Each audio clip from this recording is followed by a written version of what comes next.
Thank you very much. Thanks for coming. Thanks for listening to me. And thanks to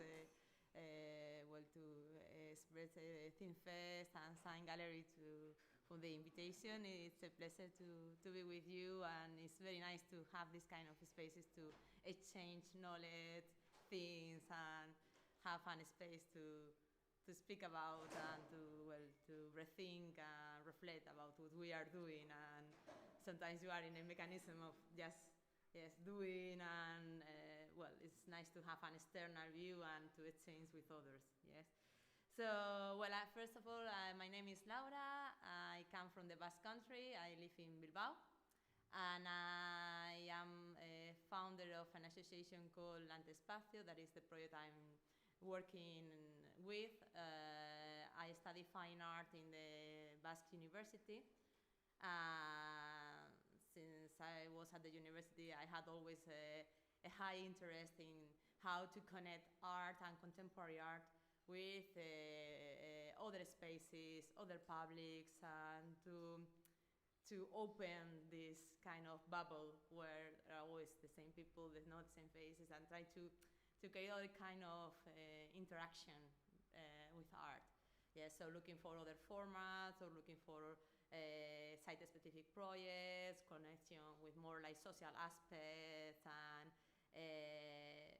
just art that you can find suddenly, for example, in the street, or it can be a sticker, it can be a thing you find, or it can be a poster. Different ways of experimenting art. And also something that interested me a lot is how we construct knowledge. Yes, what are the spaces that are considered research spaces, official research spaces, and where knowledge is constructed.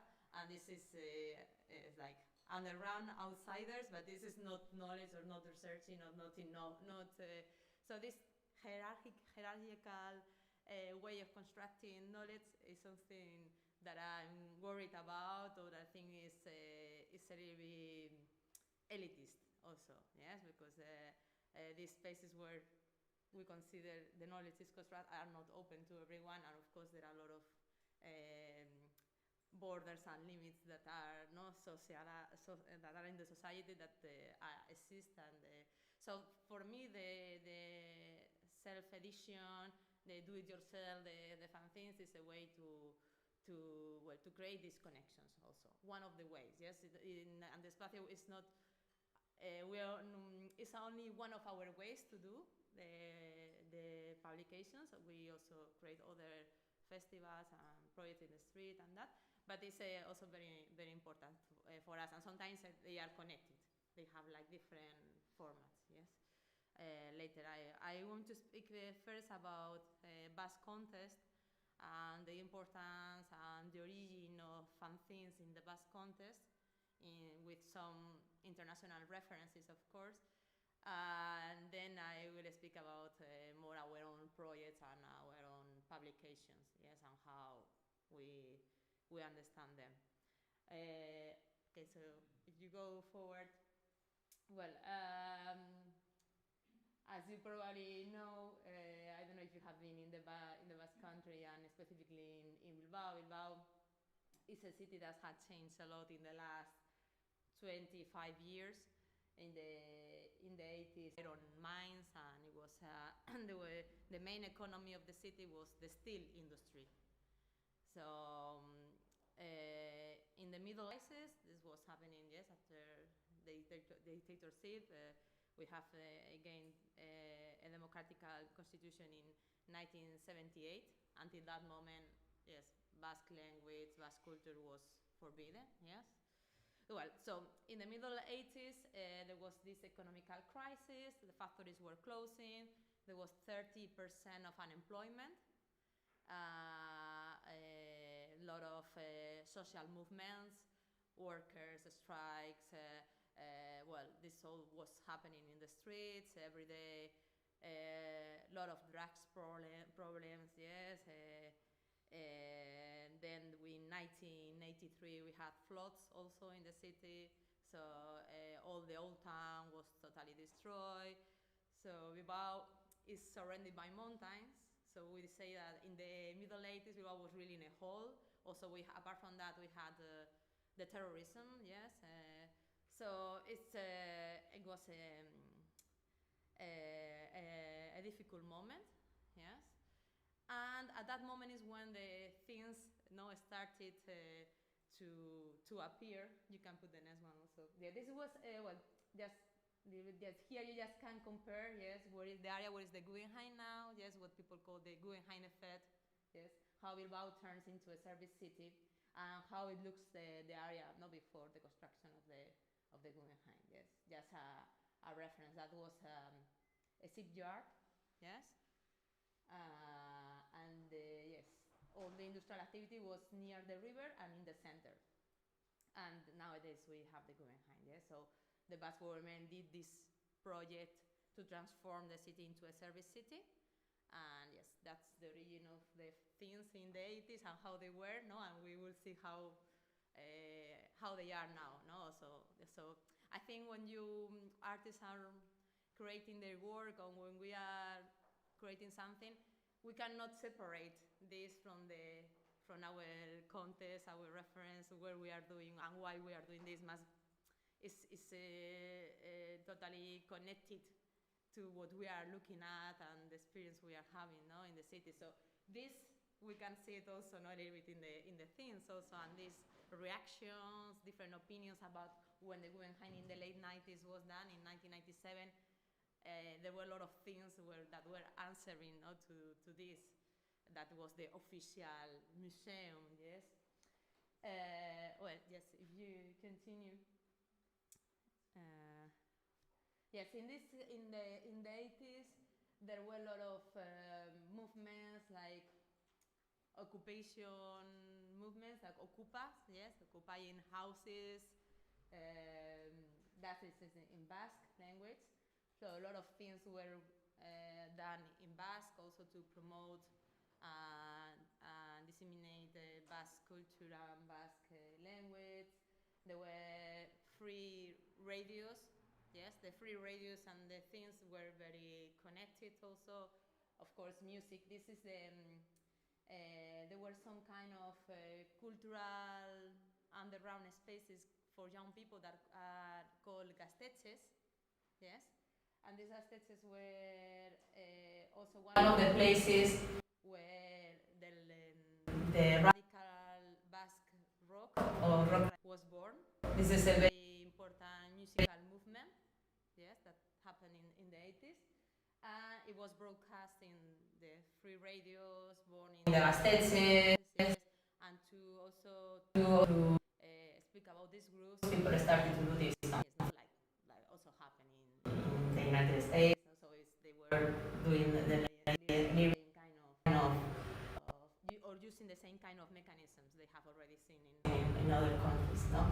They were using a lot of humor, being ironic. Yes, some of them they still go on. This Temeo was born in the 80s, but it's still going on.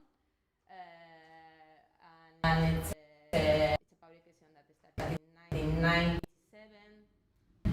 It's like making a joke of an official comic magazine that is Temeo in Spain. Temeo is like peace on the day. That's why you see that. So it's one of them that is it has been in the street for more years. Yes. But also, well, these movements, we have to say that they were mainly males. It was most of the groups, and it was done by men. And there were no feminist perspective reflected. It was missing also. In the 90s. These are some examples also. Like the punk, radical Basco. How speaking about virtualism, that is a Basque tradition of a kind of rap we can say, than in Basque with the improvising one person sing a song, improvising about the subject, and the other one must answer. Yes, like a rap battle or something. So they are speaking also about that. For example, in this one, well, about the struggles of the workers, also well, the problems people were having, yes, with the unemployment. All these realities were reflected also in the music, but in the themes, in everywhere. Yes. Yes, the next one, please. Okay, so, well, this is coming from the United States. When the feminist themes arrive in Spain and mainly in the Basque Country, is through this collective that was born in the early 90s in Washington State, in the city of Olympia. Is girl, yes, zine, and the Riot Girls movement, yes. And this is well, how to using the philosophy of do-it-yourself, yes, as a way to empower women, as a way, well, if this information is missing, if no one is doing it, we will do it, okay? So they don't want it to be like the groupies of the concert in the back row, as they said. They wanted to create their own music, their own things, to create their own representations and their own work. And creating an exchange community, a network where to share art exhibitions, things, activism, and political militancy in feminist contest, trying to generate an independent work, well, and trying to show people that it wasn't necessary to have large infrastructures to carry out a project, yeah, that is the thing, the Fanzines. So this theory of this philosophy of do-it-yourself arrived in the Basque Country, and a group of women called Reacción y Reacción, the next one, yeah. Well, this is still from Riot, yes. How they were doing some encounters and conventions, well, so other collective or other women were joining them, and they were creating t-shirts and the things, and well, a way to share, creativity, curiosity, and well, to make the movement bigger, yeah. Next one, yeah. Well, this arrives, and in the late 90s, this is 1997, this is a thing from Bilbao called Baba, and this is one of the first one done totally by women, okay? You see in Basque, this is 1997, as I said, is the year when the Guggenheim was created, and here there is a joke in Basque about how to create your own Guggenheim at home, yes, just to fold down a paper and you can put it on the television, yes? And this is a woman very, very happy with his own Guggenheim, yes?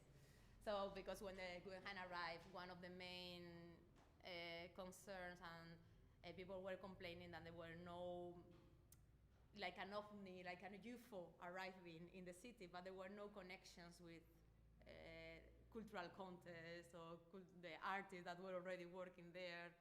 Nothing, yes. This, little by little, there are some gestures that have been done. This gets a little bit better, but when it arrived, it was totally like this. So most of the artists were saying, well, this is not what we needed. This is not what we know. Well, so this is a little bit these critical aspects of the feminist things at that moment. Then you can put the. Okay, maybe. Yes. Yes, the next one. Okay. Well, this one is I say well, I have, if you can, this is printed, but if you want to have a look at it, yes, some of the pages. Yes, it's also one of the historical fanzines in the Basque Country. Yes, of comic. Yes. The other one is about the Sorguiñac, that are the witches, how to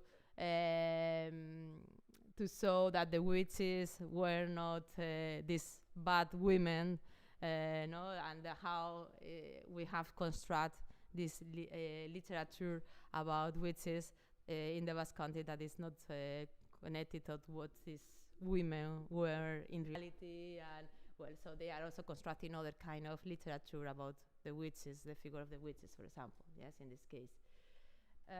The next one. This is the group I wanted to speak about. This Reacción Reacción. There were 3 artists. This one is the other ones were connected also to other aspects, to comic or literature. This is for of contemporary art. Yes, coming from artists. Estilo Sabada, Azucena Vieites, and Yolanda de los Bueyes. They are still, these artists are still working as artists nowadays. Did this group copying a little bit the structure of the Rio Girl American feminist movement. So they did in 1997. Also, they started. They did 10 fanzines. Also, they were quite focused on translating some articles of these feminist groups in America, because they well, you know, in Spain, still nowadays, but not a lot of people knows English. Yes, so it was a very important job done by these women that translating these articles to have references of what other women were doing and be able to read it and to share it. Yes, so for example, this is one of the jobs that they did, but also they were doing workshops. As a result of these workshops, there were some things done, and they, when this was finished, also in the 2000s, they did an exhibition with their work, but also with other groups, because they were the first artists, the first contemporary artists doing these kind of things. But since that moment, a lot of them started to be created. And so it's important just to have these references, or to know where you are coming from, or why you are doing this, or yes. Okay, so next one. One of the artists is Azucena Vieites. Already in the late 90s, 2000, the Basque government realized about the importance of self-edition in the art sphere. So now we have a kind of grants. You can apply for them every year, and you get some money to be able. She did these drawings while she was in a bar, or with some friends at home, or she was drawing on her drawings. Yes.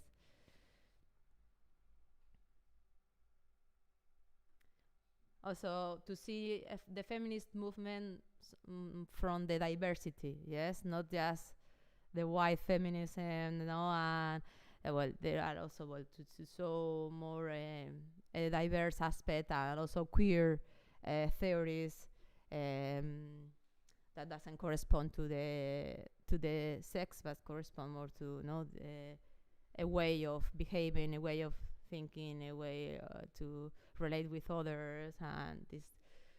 So it's coming from this feminist queer perspective. This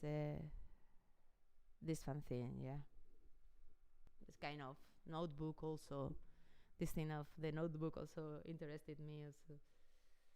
That is, they like something that is fresh, that is there isn't an authority, or there isn't a professional way of doing. Yes, you don't need to have a specific study. You don't need to have this.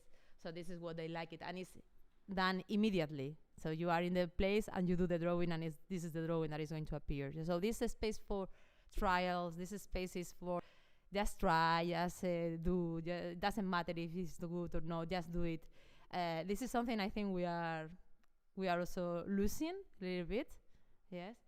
So I think what we try to Antespacio is also to create the spaces where it doesn't matter if it's not the way you think you wanted to do it, but just try, do it, and well, this is important also. So these exotic bodies, for example, or well.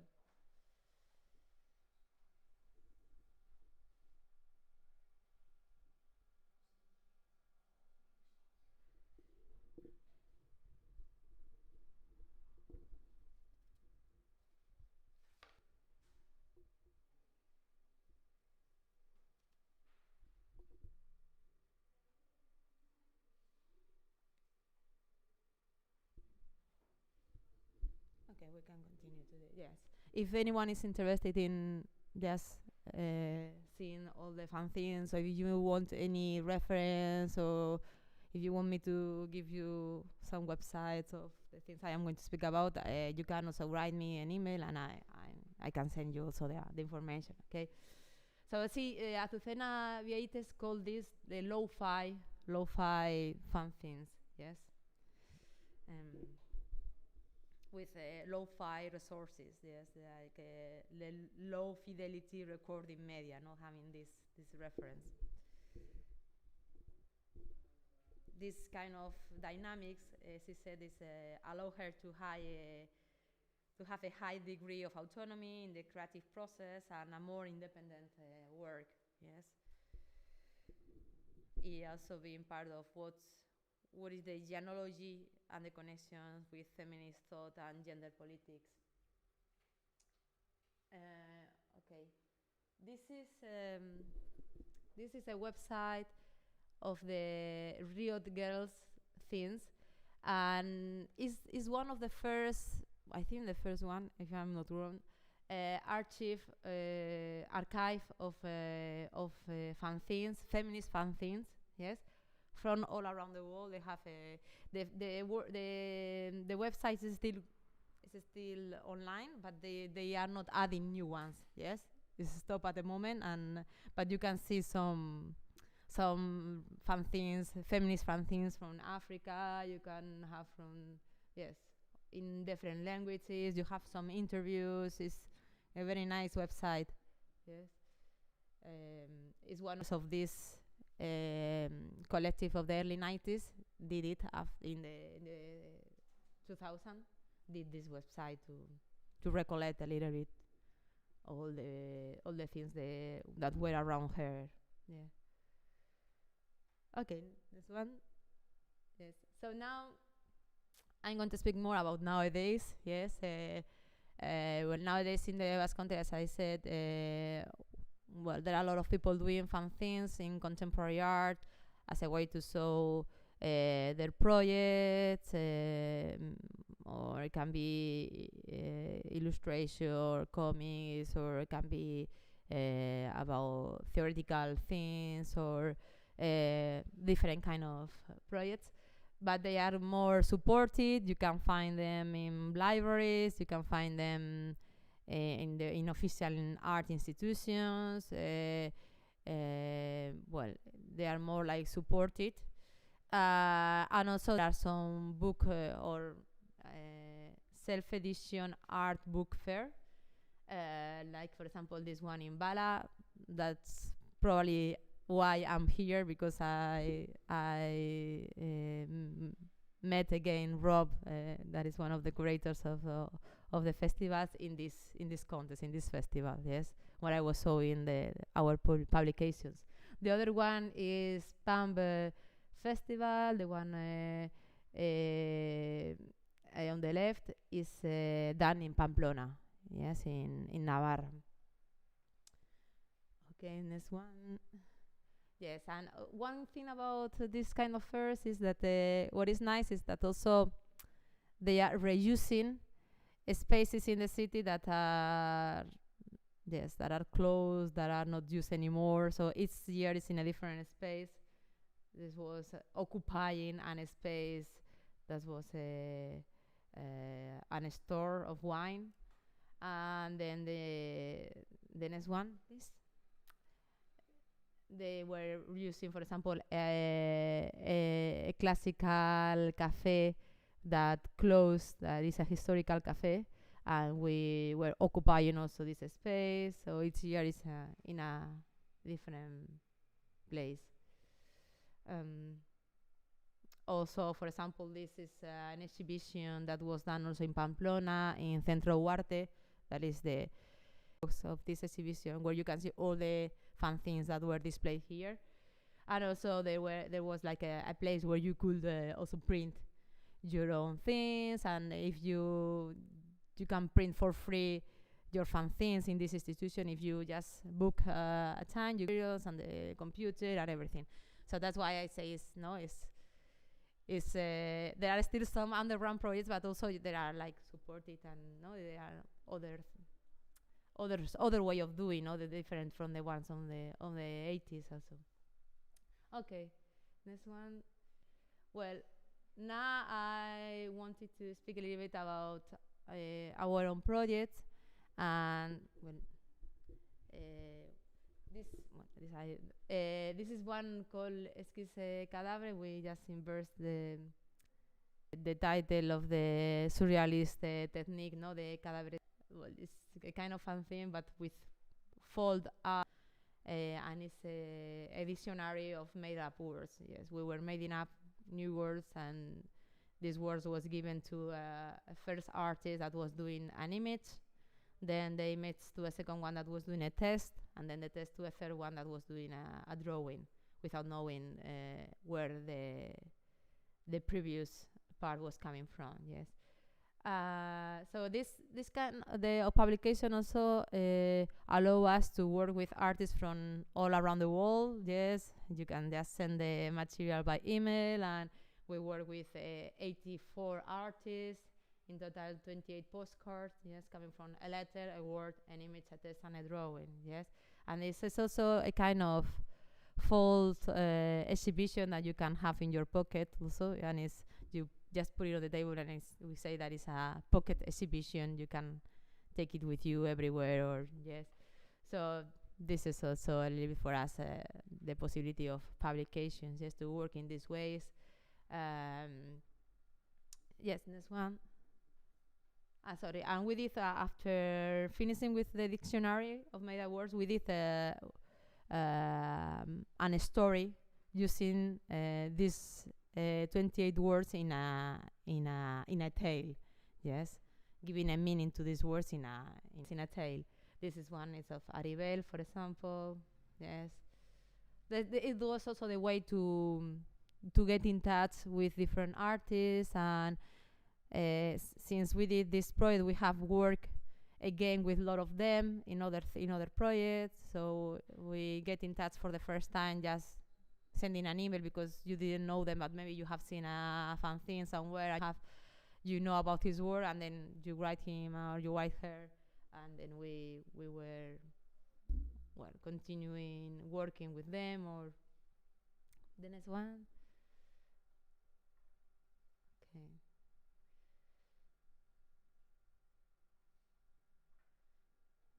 Yes, and this is another project. This is a fanzine we did in a very curious space.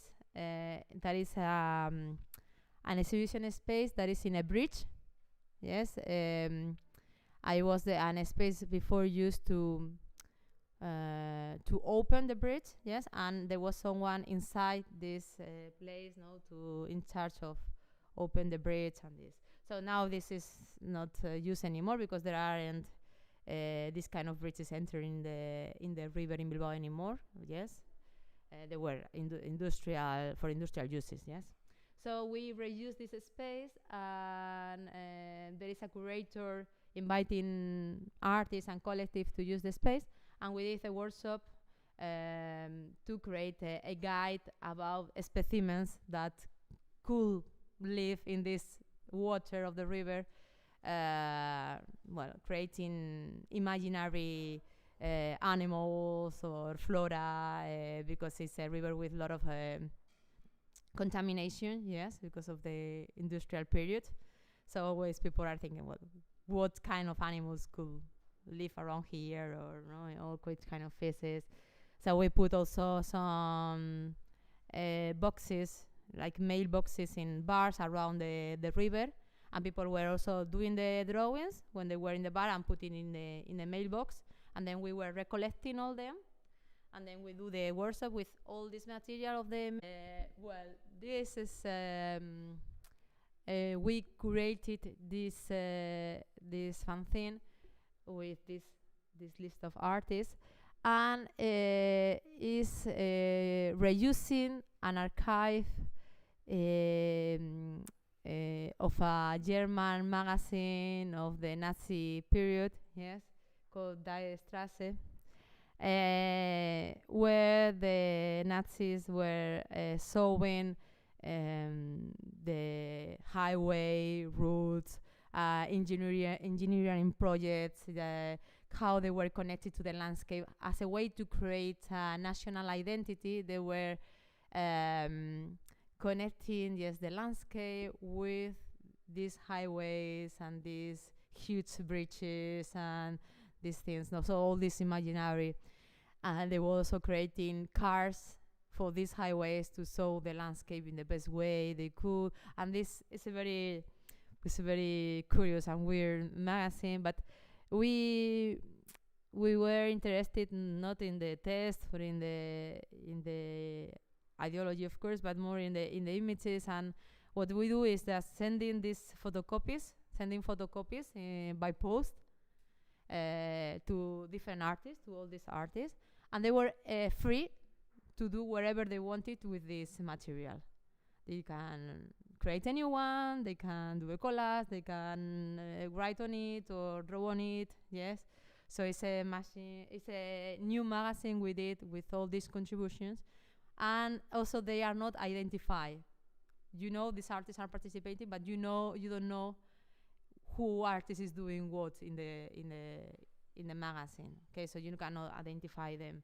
And also when we receive all the material, because they send it back by post, we also re-edit again. Okay, so it was a remix of all these references, and we created this new magazine. Yes. This one. This is a collaborative project with an Italian collective called Blauer Hase about the landscape. So in this one, we also invited artists to work about the landscape, but only using text. Okay, so also they were designing their own contribution. And you have all kind of tests, yes. It can be a sentence, or it can be a larger test. You have to turn it also in Arabic, or the idea is that the publication is also a kind of a landscape, yes, where you have like a garden, or where different plants and different elements are living together, yes, in the same landscape. So this is the kind of the same way of doing, yes. So I can pass this one if you want to have a look. And this is a magazine thing that we are doing from time to time. Yes, it's periodical, but when there are when we have the money to do it, when we have the time, these things. So we did this one together. There are other numbers also. Next one, yeah. So with Antespacio, we do also a festival called Iturfest in a neighborhood in Bilbao, and also we use a lot the things as a way to documentate, and as a way to recollect photos people give to us, or spirit or the memory of this area. Yeah, so we are all the time like it's a thing that is never finished. We are always adding things, but in a very without any specific design. It's very yes, I don't know how to explain it, but very handmade. Yes, very. So, well, this is one of the publications we do in the festival. If the next one. In the festival, artists are invited to create site-specific projects in the neighborhood, just observing without any subject. The subject is the neighborhood. It's just observing the reality, observing what is happening, and connect with that reality, saying what is your interest and saying how you can connect with it. Yes. So, for example, Pablo Garrido did this Iturnet, this fanzine, very beautiful about the wires and the cables. So we did we walk around the neighborhood looking for or paying attention to the net, yes, all the wires, the cables that are necessary to, yeah, all this, yes, you can see in the streets, and also the covers of the anthems, this kind of elements that are in the street, like yes, the covers of the electricity, and yes. So he did this thing, and we were walking around he was explaining us how it works, yes, to own the materiality of the invisible thing that is not the Wi-Fi or these things. Yes, I can. Yes, next one. Also, well, this one is there in the exhibition. This is one of the neighbors living in the area that wanted to do a comic. Yeah, so we did the comic in a small thing, and then we printed some of the pages and we glue it in some walls. Yeah. This is nice because it's not that we invited him, but we were doing this festival and he was the one, okay, you are doing this in my neighborhood, I just want to do something with you, I have this idea, can I do it? Yes, so we are open to this kind of proposals. Yes, so. Okay. Also in the festival, for example, this guide of the memory of the neighborhood is used as a tool for the artists to create their projects. Also, so we always say, we have this material, this guide of the memory of the people and the photos people gave us, and then you can use it for your own projects or not. So it's a kind of tool. That's why I say, contemporary and publishing as a tool. We use it also, this guide, for a game in the street we did. So a kind of quiz, yes, we did in the square, in the public space. Yes, this is the guide about the neighborhood. Then we did another one about feminism and creating encounters. Like one objective or one aim we have is to put together people that will never be together otherwise. Yes, like I don't know, my grandmother and a feminist activist that is always in other areas or in other spaces. Well, what happens if we put them together? What kind of connections or what kind of words or what kind of questions can happen there? So in this feminist guide, we try to do this. We try to connect and to create encounters between this kind of people. Yes. And this is vis-a-vis. These are some of the books of the notebooks we did in vis-a-vis.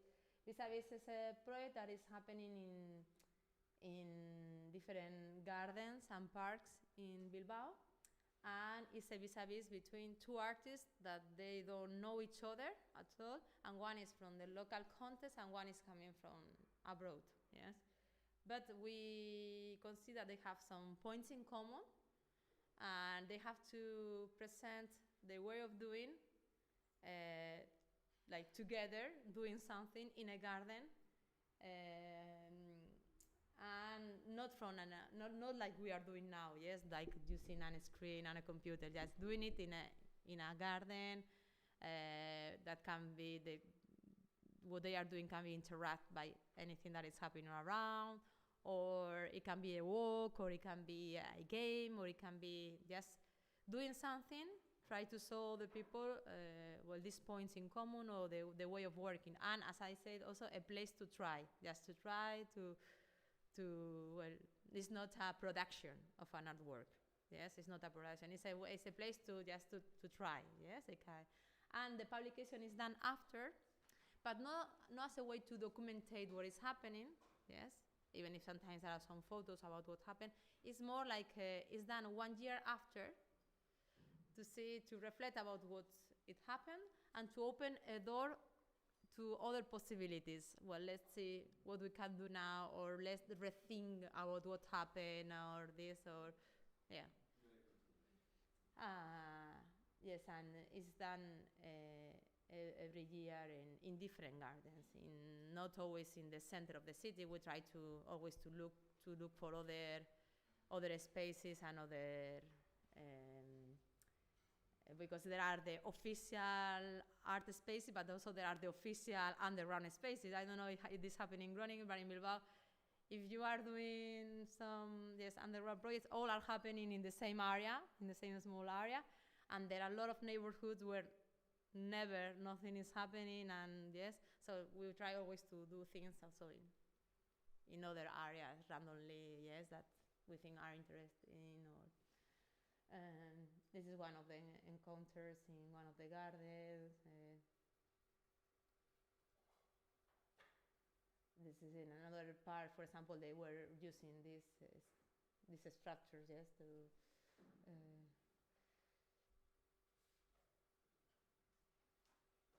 These are the things as a notebook. Also, so another thing that interested me is. Like this kind of publications, you also, you do them, but what happened after? Yes, how a thing can be used also, or where you can read it, or how you can read it, or if you know this, also to activate or avoid the publication. Yes, so we thought about these notebooks to be read in these gardens also. So in some of them you can go to this garden. Also you have some audios with a code. Yes, you can scan and you can listen to the audios.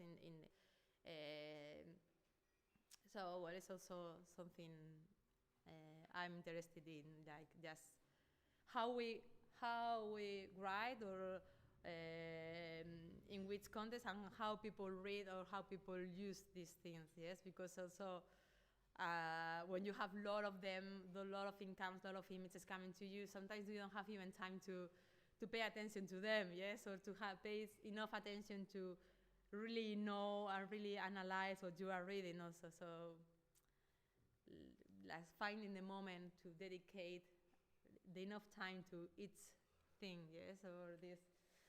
And also, when we are doing the event, what we do is inviting to people that have to analyze or documentate what is happening from their point of view. So using subjective perspective, yes. So they can take notes about what is happening, but connected to their own interest, and also another people is drawing, or what is happening, but it can be sometimes what is happening here, but sometimes they can think about what is happening outside there, yes?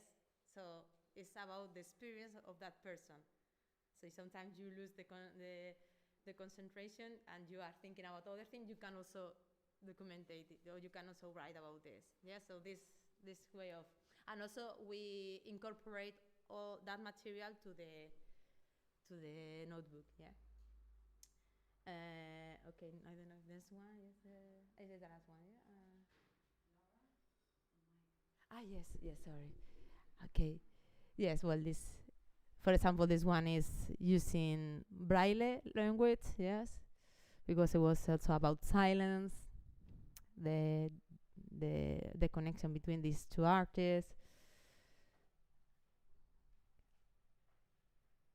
Yes, and then when we also do it always in Basque and Spanish. Most of the publications in the Basque country are bilingual. Yes. And here I just wanted to just what we cannot enter in the website, but there are a lot of references if you are interested in the archive of fanzines online. Then there are some Scholastica that is in Bilbao where they have online seminars about feminist comic, and it's very interesting. Then the fanzine Reaccionya, then the girls scene, the one of the United States, then another archive of fanzines, feminist fanzines, and the first just a PDF about una fanzinoteca vasca with all the references of the things of the 80s. Then the fanzinoteca from Catalonia, and there's some from France also. And Thin Cop is the one of Hong Kong that is also in the exhibition space. That I met them in Paris also. Okay, and well, I hope you enjoy it. This is the website of Antespacio. If you have any question, if you want any material you would like to have or whatever, or if you want to propose something to do together, because I always believe about creating together and cooperating, and these things is our way of doing. So you can feel free also to write us. You can have the email in the website and see the other projects. And if you are coming to Bilbao, of course, we will be very happy to meet you there. And thank you very much for listening to me. And I hope my English is not too bad, because I always feel nervous about speaking in English. But well, thank you very much.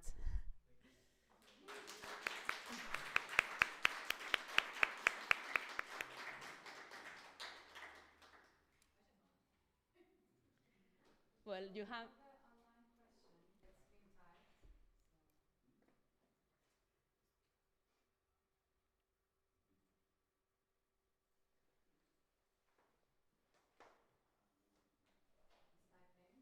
Okay, okay.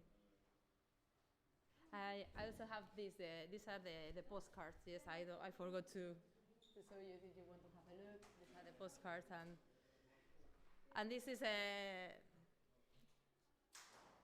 an official book edited by Guggenheim Bilbao, but it's transformed. Art changed everything. Yes, because they think that this transformation of Bilbao was because of the Guggenheim. Yes. So, but it's interesting the book just to compare, how before and after. Yes, a little bit the city. So if you are curious, this is not, of course, a thing, but yes, just to have a look at it if you want to see how Bilbao it was a port and the industrial areas and.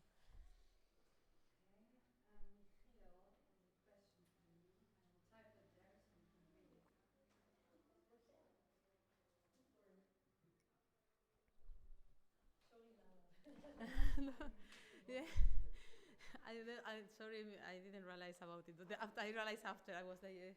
Michael is asking that he's interested in the notion of decolonizing as a pluralist attitude, as suggested by Miondo. What are methods for you to have multiple notions consisting on the same page? Yes. Theirs, I think it would be easier for you to see. Just to.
multiple notions on the same page.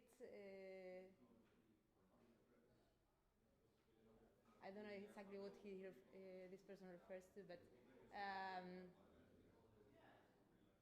well, decolonize as a Securitas.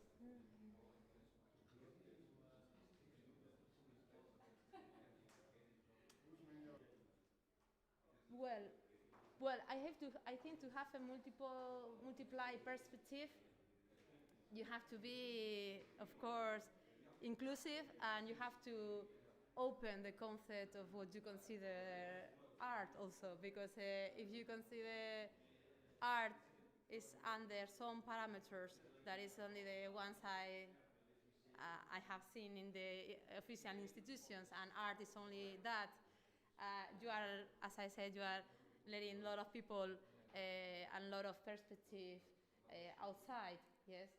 So when you try to do the colonialism as a purist attitude, you should be conscious about this, about where you are doing, from which perspective you are doing it, and who are you including, and why you are including this person. So you have to deconstruct yourself, and when you invite people, for example, and now we are doing a project, and we are like, saying, we realize we have all white artists around us. Well, let's do something about it. Yes, let's go to other contests and speak with other people we usually don't speak. I mean, so you have to all the time deconstruct and be conscious about what are you doing, even if you think you have a very decolonialist perspective. You must all the time question yourself, and this is not easy to do it, but yes, I see. For example, here Azucena said that when they were doing reacción, the issues, the subject they were proposing in their themes were post-porn, sexist violence, post-colonial feminism. Yes, that this post-colonial feminism was not considered in many feminist fields. Yes, when the feminist movement was born. Anti-militarism and insubordination. Yes, job insecurity, for example, media and new bodies, realities. This kind of subject also. How to integrate all this from this decolonialist perspective? It's something difficult, yeah, but yeah, I hope it's. Yeah, you ready? Or do you Okay, thank you. Thank you very much for your attention. Thank you. Okay, wait. I'll do it like this, so. Yeah.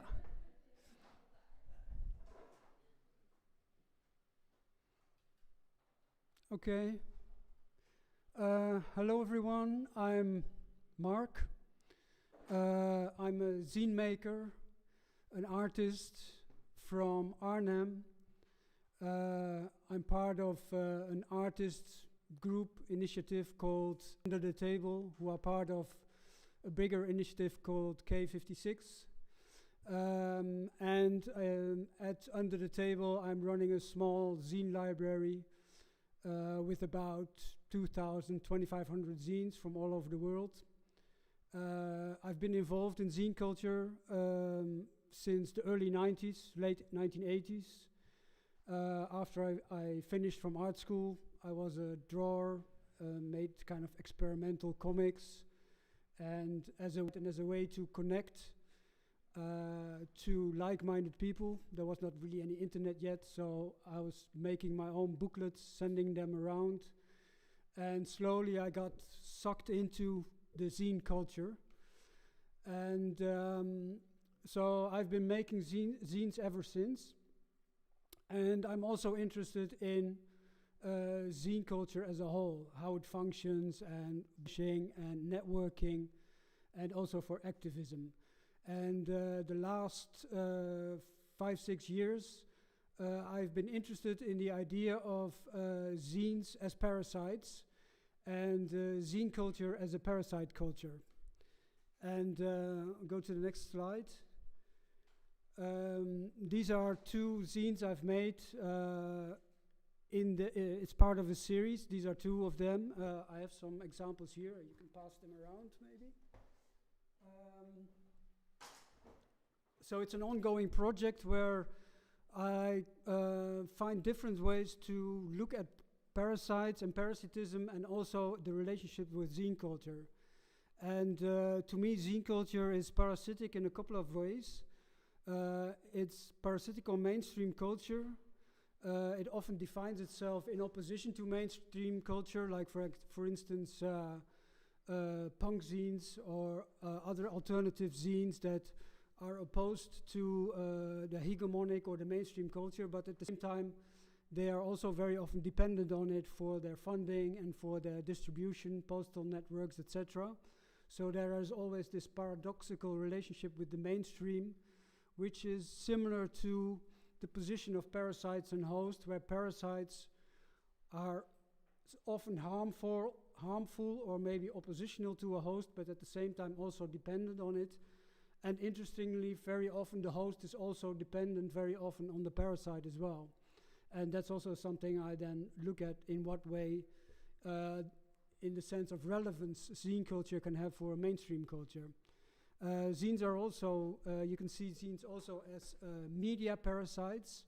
Also, since punk and Dada and Fluxus, zines have connected to techniques of cut-up, collage.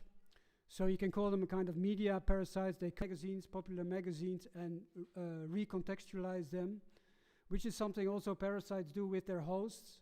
They don't use their host in ways that their host was basically designed to operate, but use it in a way that is useful for themselves. Zines operate under the radar of copyright laws and censorship. So because they're not commercial or official products, they have more freedom than most commercial or market-related products.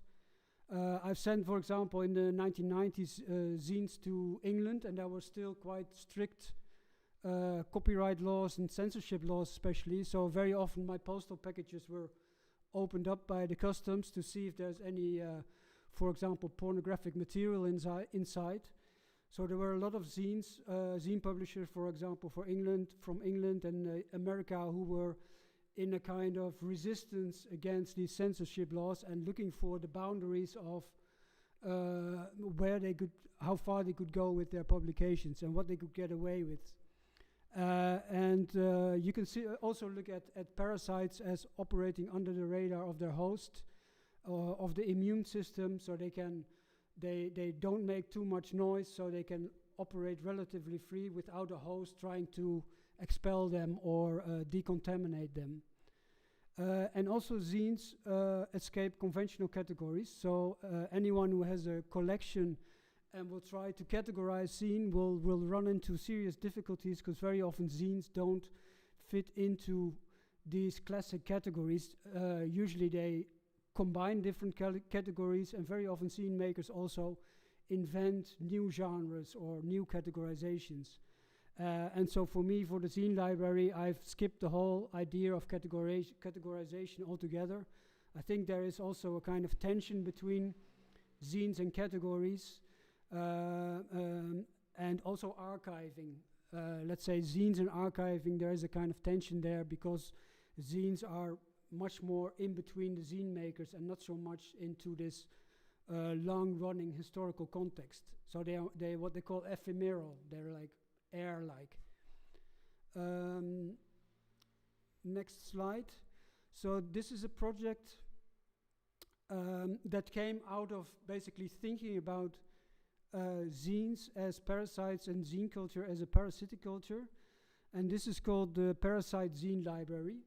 And the Parasite Zine Library basically is a series of scientific papers that I found on the internet or in books that I have converted to zine format, and all these papers have parasite metaphors inside.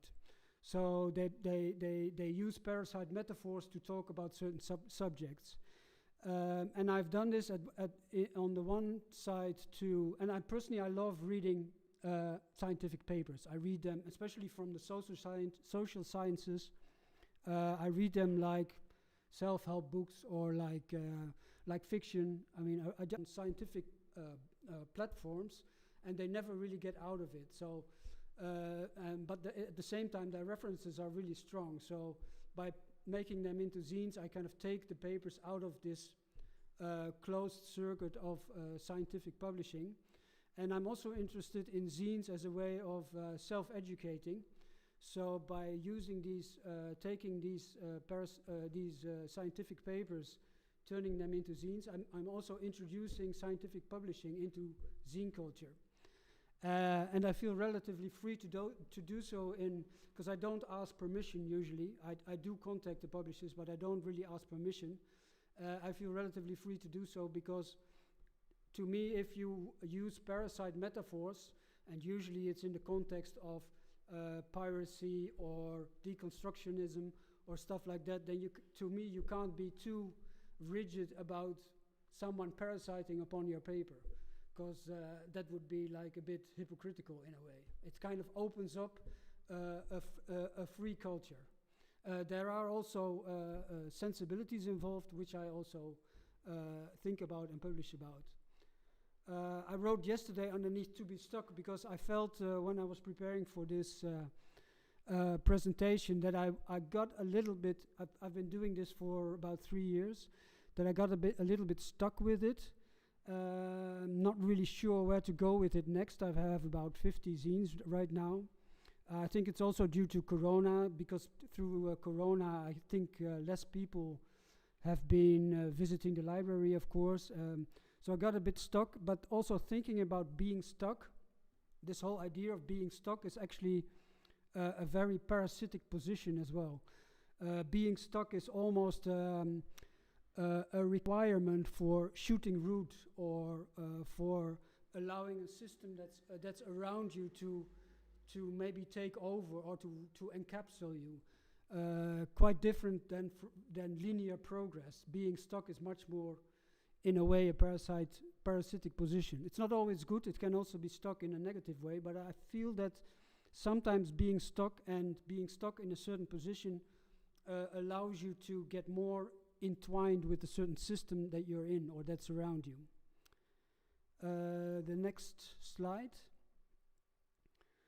So one of the interesting things I discovered when I started looking for these papers is that they take me to almost every faculty of knowledge.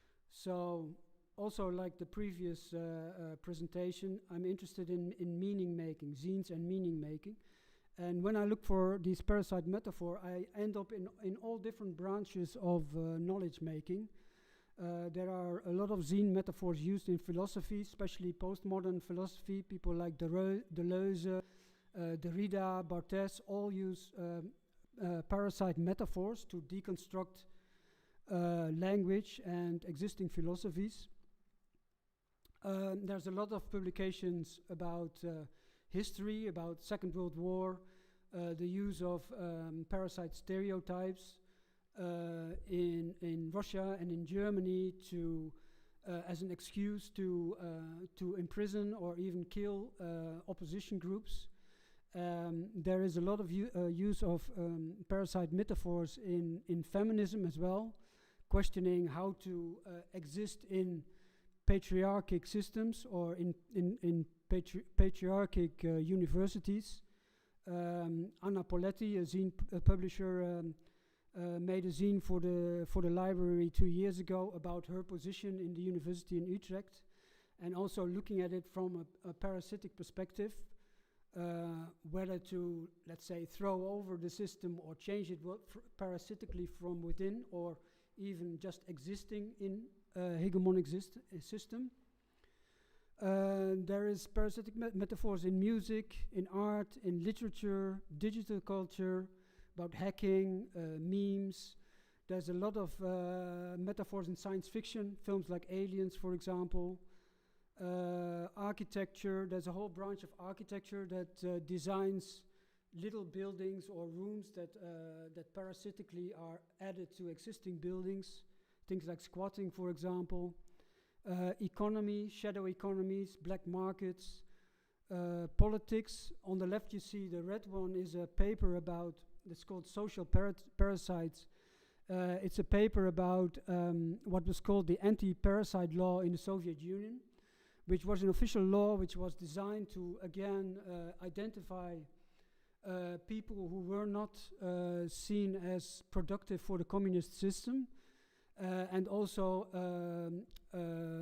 encouraging people to bring these people in, like unemployment people that have a little, let's say, job on the side or a little market stand on the side to make a little extra income, were seen as parasites and sometimes could end up in jail. There's very interesting discussion online between the poet Brodsky and a judge. Brodsky was also accused of being a social parasite, and there's a very interesting discussion between the judge and Brodsky, where Brodsky kind of claims that his poetry is parasitic but contributing to the system, and the judge is calling him a parasite and asking him what his real job is, because poetry can't be like real work. Ethics is an important subject also for me, like when does parasitism become harmful or abusive, and when is it productive? Biology, the changing position of parasites in ecosystems. Like we tried to make a project with the University of Wageningen, but we found out that although they have a lot of information about parasites, their main interest in architectural and in pest control, so basically the destruction of parasites, whereas I am much more interested in ecological thinking that also sees parasites as useful, because extinction is always also, extinction of free living species also happens with a lot of extinction of parasites as well, which is often forgotten. And post-colonialism, a bit about now as well. The next slide. So to give you an example of how I use these papers in relation to zine culture, I've taken an example of two papers that I've turned into zine, and one is from, and I want to read a little bit from them. One is from an Australian philosopher and historian called Warwick Anderson. Talks about, and he's also interested in etymology, so in the spread of diseases and viruses. And in this paper, Anderson talks about how in the late 19th century, the settlers who came to Australia were kind of forced to think in terms of parasite-host relations because they encountered this very hostile environment. And so they were kind of forced to think in this kind of ecological terms. And Anderson takes this way of thinking and then turns it back on the settlers themselves.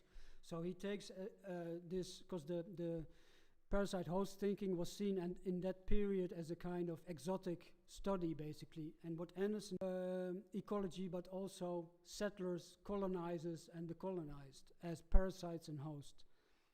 So Anderson writes, a bit of water, sorry. After 1900, bacteria and parasites routinely were differentiated. Bacteria were generally contagious, whereas strict parasites, needing to pass through a vector or host, were not. Bacteria could thus be cosmopolitan, whereas parasites depended on the geographical dispersion of insects and other hosts. That the bacterial diseases should be cosmopolitan is easily understood. The germ passes from host to host without metamorphosis and practically uninfluenced by the usual media of transmission. Such germs were not geographically limited and therefore not the substance of tropical medicine. The study of bacteria and parasites thus became institutionally segregated, with parasitology confined to tropical medicine, a segment of public health and agriculture. And then at the end of the paper, he concludes, I am calling for a more historical realism in the history of biology, recognition of other places, the places of others, as locals of knowledge making, and not just sites of resource extraction and passive intellectual reception. In order to understand how parasites became cosmopolitan in disease ecology, we too, as historians, need to become cosmopolitan, to rescue other histories from the violence of exclusion. And so if we go to the next slide,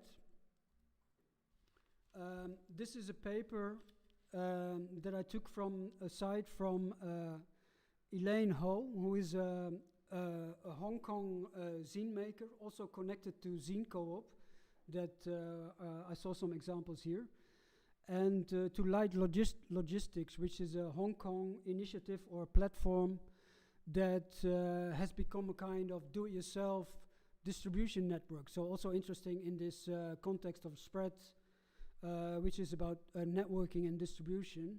And they basically ask for volunteers to become part of a do-it-yourself distribution network. You can become a member of this platform and then carry publications around. It reminded me a little bit of in the Netherlands when they had for the first time the student OV card, when the students were still able to travel anywhere with the card. There were immediately some initiatives of students making a little business of traveling post around to the places where they went to school, and I think this works kind of in the same way.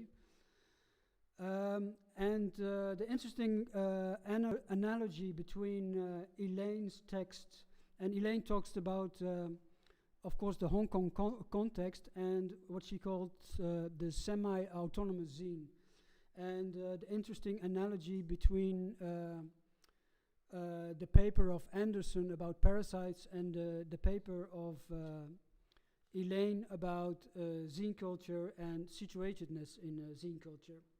I'll also read a little bit from her paper.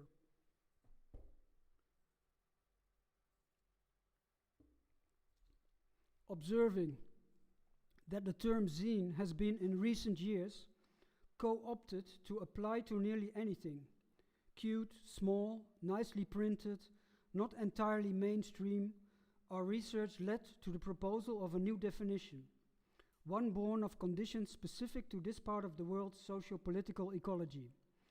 By exposing fluid streams of influence and proposing other possible routes for the formation of zine culture in Asia, we may begin to depart from Western-dominated narratives and to rethink and redefine what zines and independent publishing culture can be.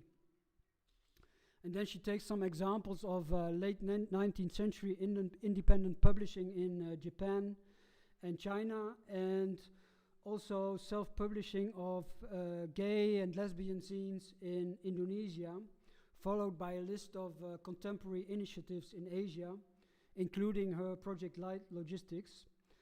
And then she redefines the zine as the semi-autonomous zine, which is the semi-autonomous zine does not necessarily aim to oppose Western genealogies, but allows for a more complex and more context-focused analysis. Rather than being wholly independent from mainstream institutions or media, the semi-autonomous zine negotiates a parasitical relationship to dominant culture. In what is then an inevitable fraught relationship, print media are examined as a strategy and a social practice.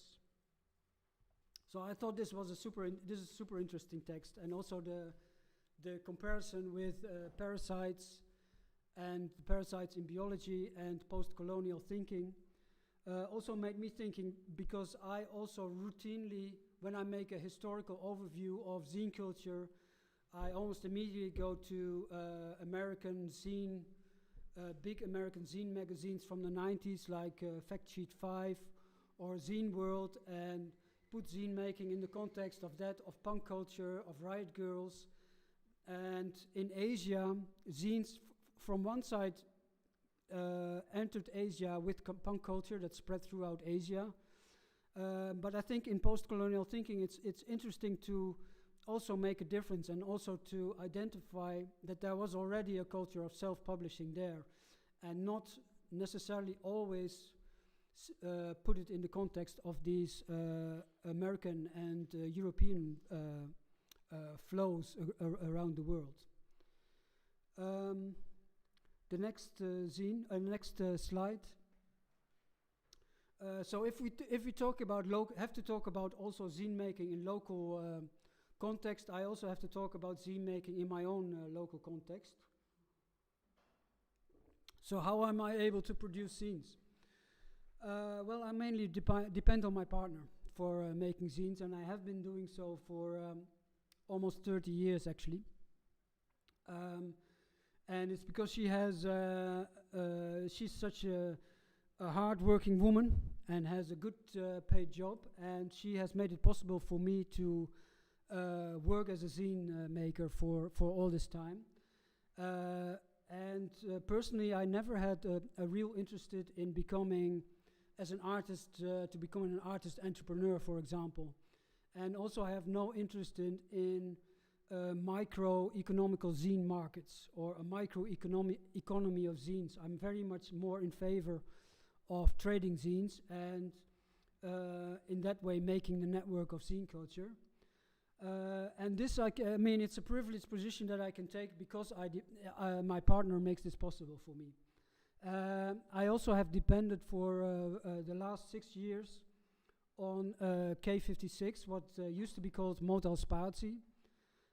When I became part of that, I immediately said I'm interested in contributing, but I'm not interested in applying for funding myself. So I'm more than happy to contribute to the collective, but if there's any funding that is left for me, then that's okay, but I don't want to apply for anything myself. So I had this kind of parasite position there where I contributed and sometimes got a little bit of money from the funding, and I was able to print some zines on the copy machine, for example. And sometimes I get some money from presentations like this. So this is basically my situation, my Western local context of as a zine maker.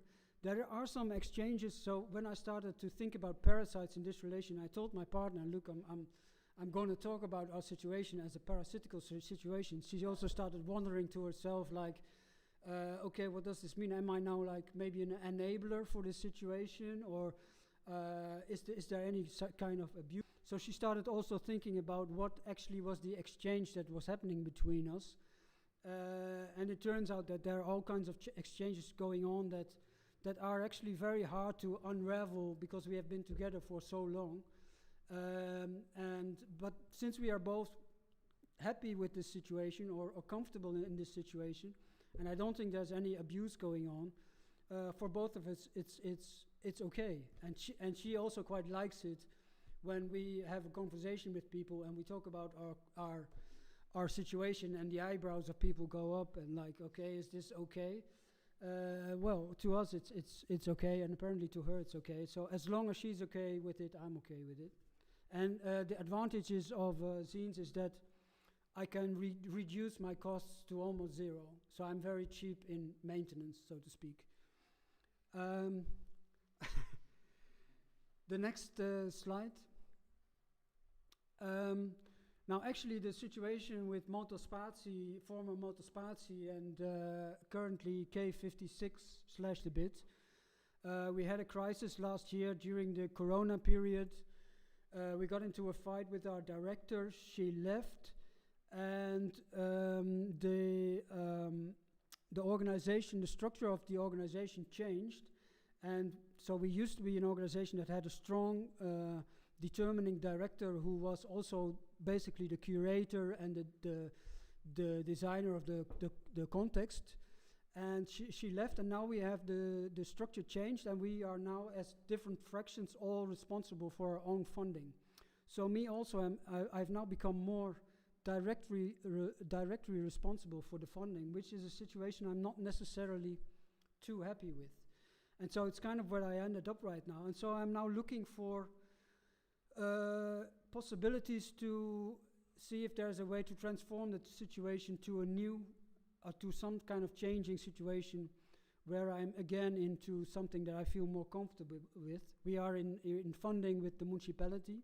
We have a board, and we have an intermediate between the board and the artists. And so I'm like looking at this structure and to see if there are possibilities of different positions in there. And I'm also, of course, looking then at parasites. And super interesting parasites are flatworms. Flatworms are creatures that are able to move between different hosts, and also they transform in this, when they move in between hosts, they are also able to transform quite magically.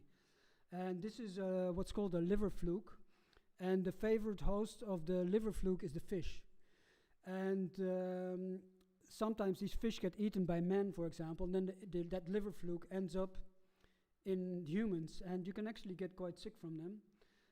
But when humans shit, the shit goes in nature sometimes and eaten by snails, and then the fluke ends up in the snail. And in the snail, in the humans and in the snail, it takes different positions. So in the snail, it can make like a kind of bunker for itself, so it becomes like unaffected by the immune system.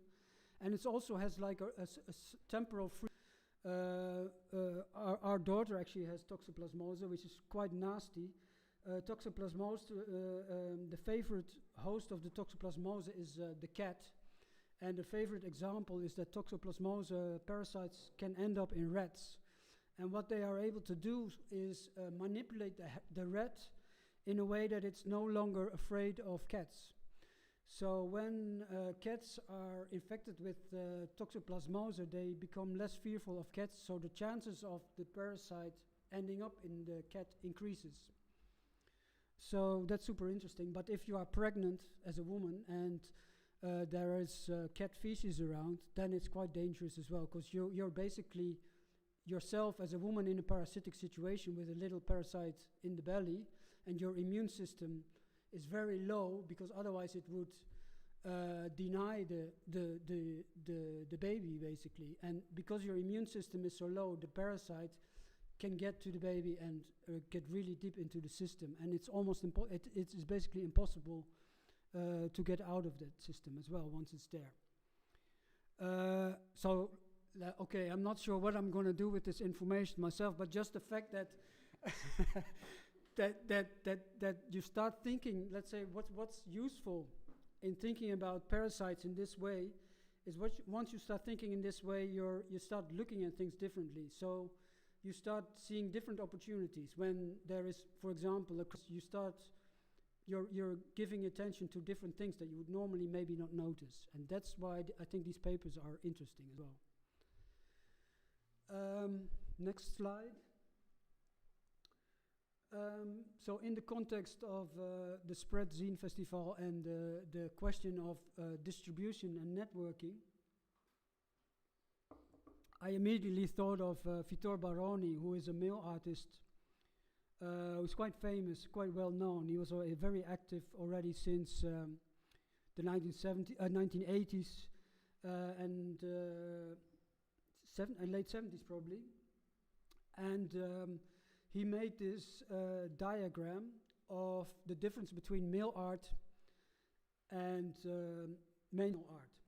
And what he shows on the top half of the diagram is the classic model of art, where the artist is the producer of the artwork, and the artwork ends up in the museum or the gallery and is then bought by, is then visited by the audience and bought by the collectors. And what mail art did by making art directly of the medium of the postal services, so mail art makes art of envelopes, of postal cards, of stamps, etc. It takes all the audience and the gallery and the buyers out of the equation, and the artist basically also becomes the producer and the audience and the collector. And so then you have this work of artists, producers, and collectors, and all the other ones are in between, are cut out. And so that's one of the, I think this is actually, it's interesting for zines, because I think zine culture, as it started out of especially punk culture, is very much indebted to fluxus and mail art. And I think this network was underneath the early movements of the zines as well. And it decentralizes art, basically. Next slide. This is a book by Michel Serres. I think most of the papers that I converted to zine format, the most of them refer to this book. It's French philosopher Michel Serres. And he wrote a book, The Parasite, where he describes basically three different versions of parasites: social parasites, biological parasites, and systemic or organizational parasites called noise, as disturbance. And it's a super good book. I'm not going to say much about it. You can find some references in these papers. Oh, I can also, these are examples of some of the papers that I printed to zine format. And you will find some references also in there to Michel Serres, to this book. But one of the things Michel Serres talks about in relation to parasites and networking and organizations is what he calls quasi-objects.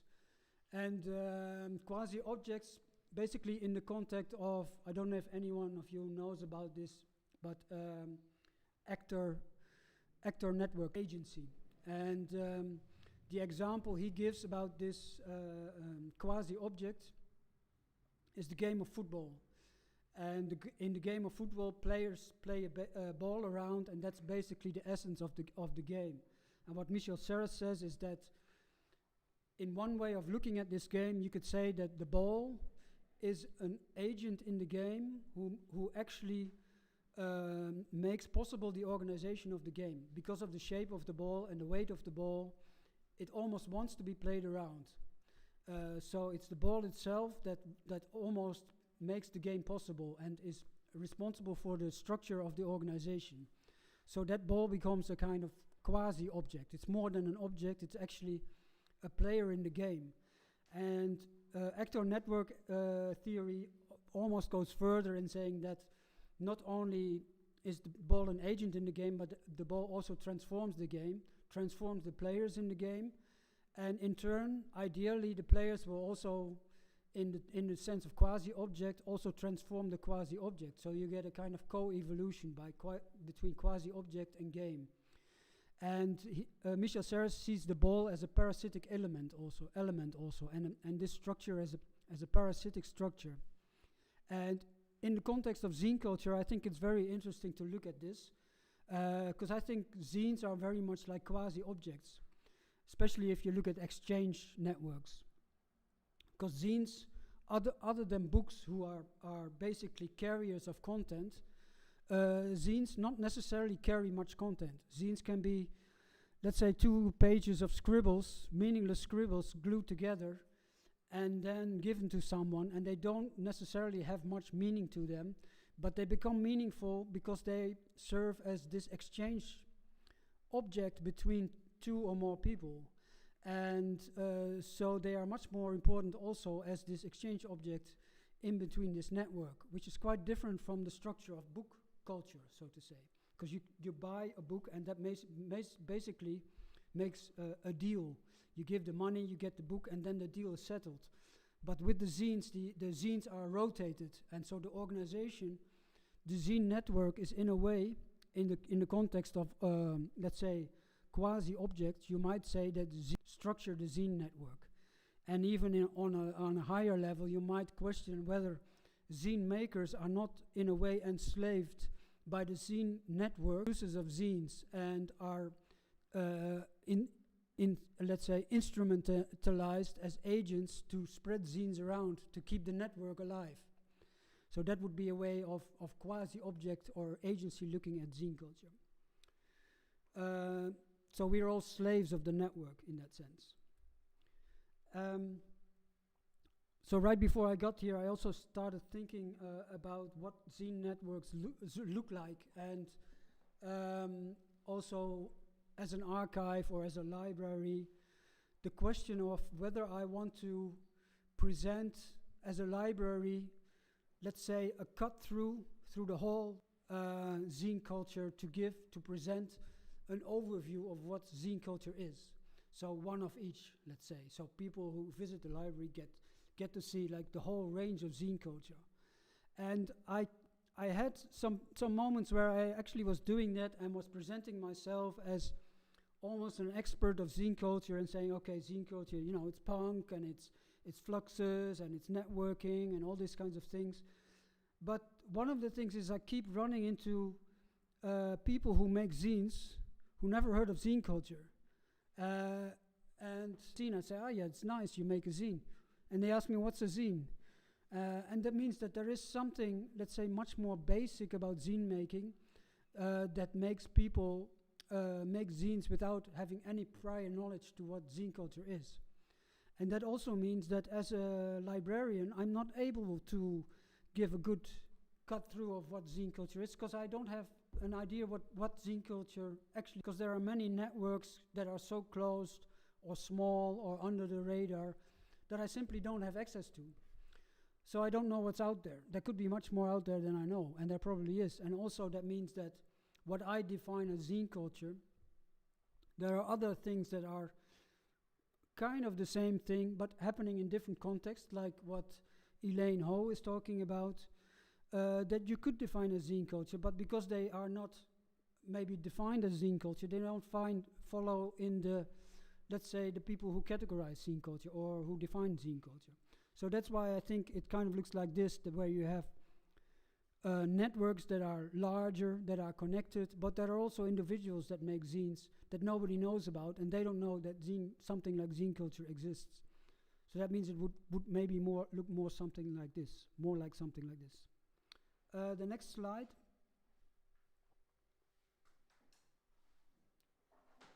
Can you do the next slide? Oh, sorry, doesn't work. No, oh yeah, thanks. What are we looking at here? Well, this is on the left is what's called a food web. And a food web is basically a diagram of who eats who in ecosystems. So classic food webs would have like a bird eating a fish, and the fish eating a snail, and the snail eating some plankton, and the plankton eating some one-cellular organisms or something like that. That's a classic food web. And what recently people designing food webs have done, they have taken digital models that were designed to map out social networks, online social networks, and applied them to food webs. So they were able to give much more complex representations of these food webs. And recently, parasitologists, because traditionally parasites have not been good, thank you. Welcome. Traditionally, food webs have not included parasites, because parasites were very often not seen as contributors to food webs. They were more seen as degenerate species. But this vision with thinking about ecosystems has changed, and so much more data also has become available about parasites. And so parasitologists have included parasites into these digital representations of food webs. And what they have found is what these food webs, when parasites are included, the number of links, of course, increases, but also the strange cross links between top and bottom or in and outside have increased, and also the density of links increases, and also the web as a whole has become more resilient as well to change. So very important positive and sometimes also negative effects on these food webs that show the relevance of parasites in these food.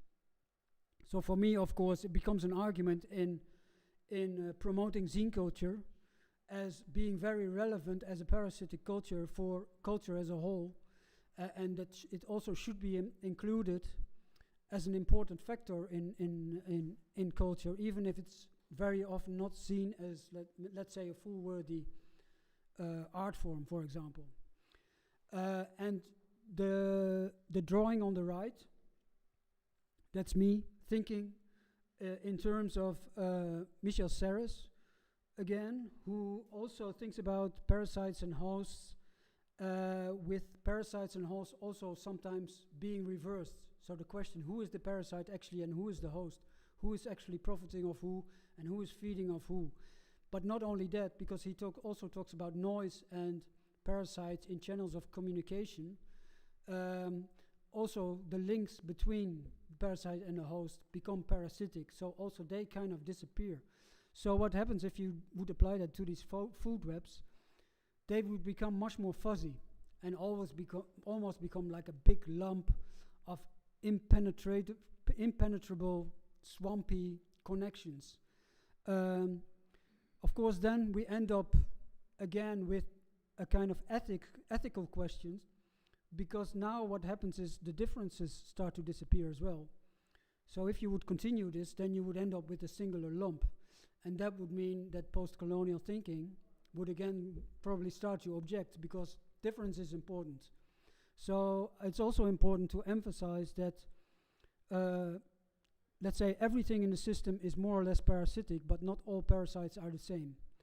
And so there is a kind of edge between becoming completely separated.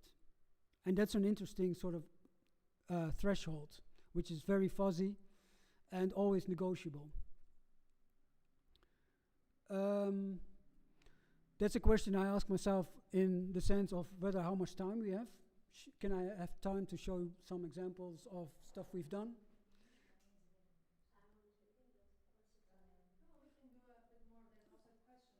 Yeah, please. Put that in and then. Yeah, put in questions, sure. Okay, the question is here. I think it's a bit long, but there you go. Oh, okay.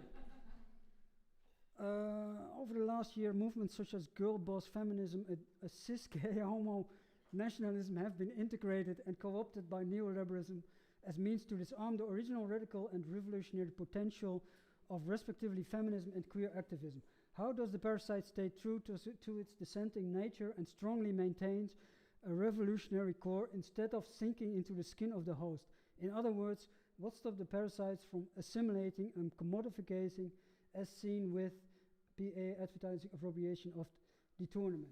Yes, very good question. I think one of the problems is with parasitism, it's also there are parasites on the far right. I mean, the alt-right are parasites, and very good parasites as well. And you can argue that they are probably still way ahead of the left side in their parasitism, in meme making, and in appropriating postmodern philosophy in integrating postmodern philosophy into politics. And so I'm not saying that all parasites are good. I'm just saying that everything is more or less parasitic. But there are, from my standpoint, bad parasites and harmful parasites. What I'm against is exterminating parasites. So what I'm against is defining someone as a harmful parasite and then using that as an excuse to exterminate the other. What I'm in favor of is using parasites and as a way of looking at complex relations in systems and also looking at harmful parasites. And I don't have always solutions. I mean, parasites is for one, it's a way of looking at systems and looking at social organizations in an interesting way, and it makes visible certain structures.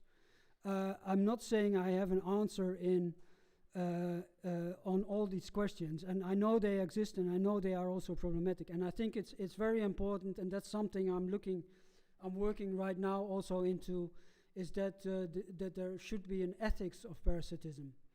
Let's say, what defines good parasitism? When is what parasites are good or better than other parasites?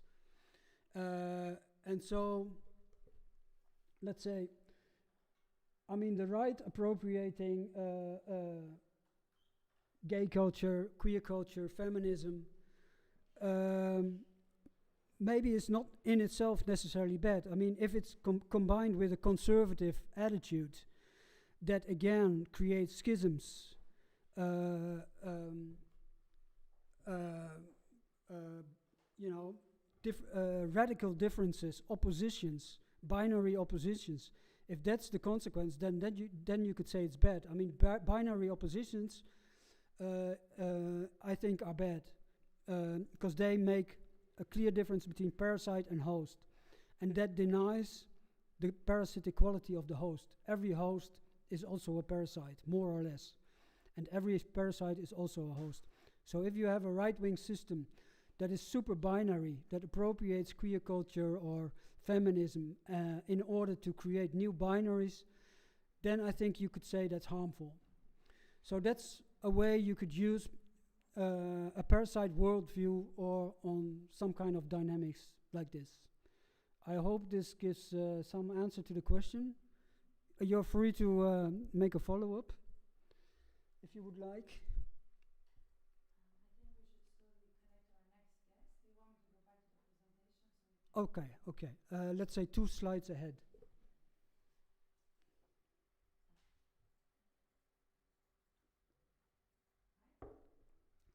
So an example of what, let's say, looking in parasitical way at systems can do is one of the artists in our Under the Table, Tamam Azam.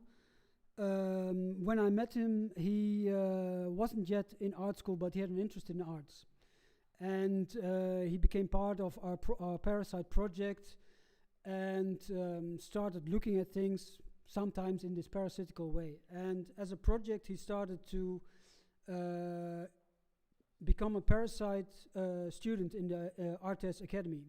So he started to attending lectures, attending classes, as if he was a real student. And slowly, the people recognized him as a student, and they didn't know he was a parasitical student. So he was able to actually attend lectures, and this is him taking part in an exhibition, actually, of the Academy.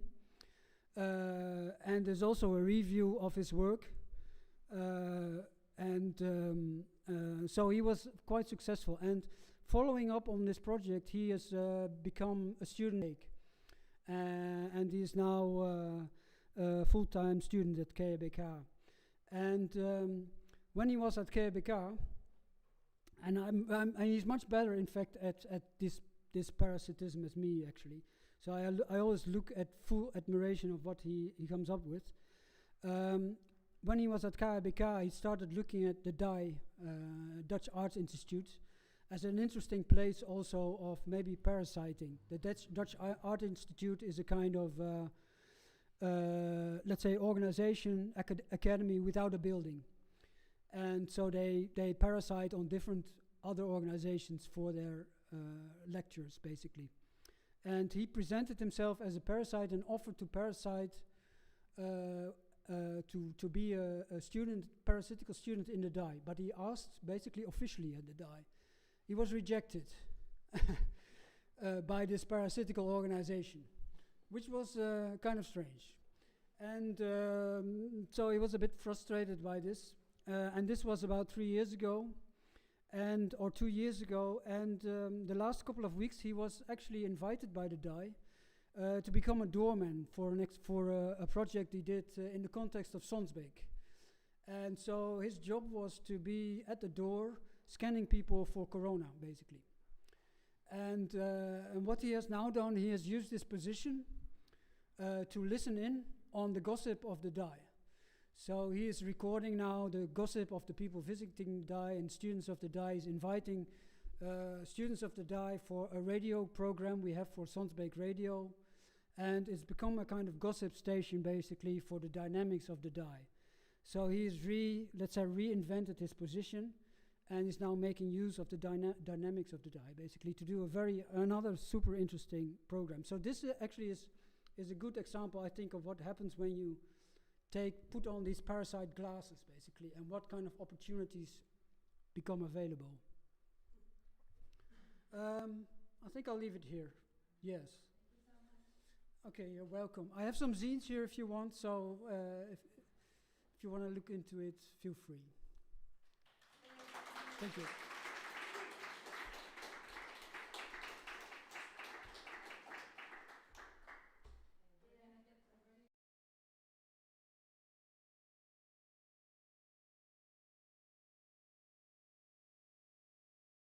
from Spain, like our scholars, like our national hero, Jose Rizal, he published, he and his orgmates published La Solidaridad.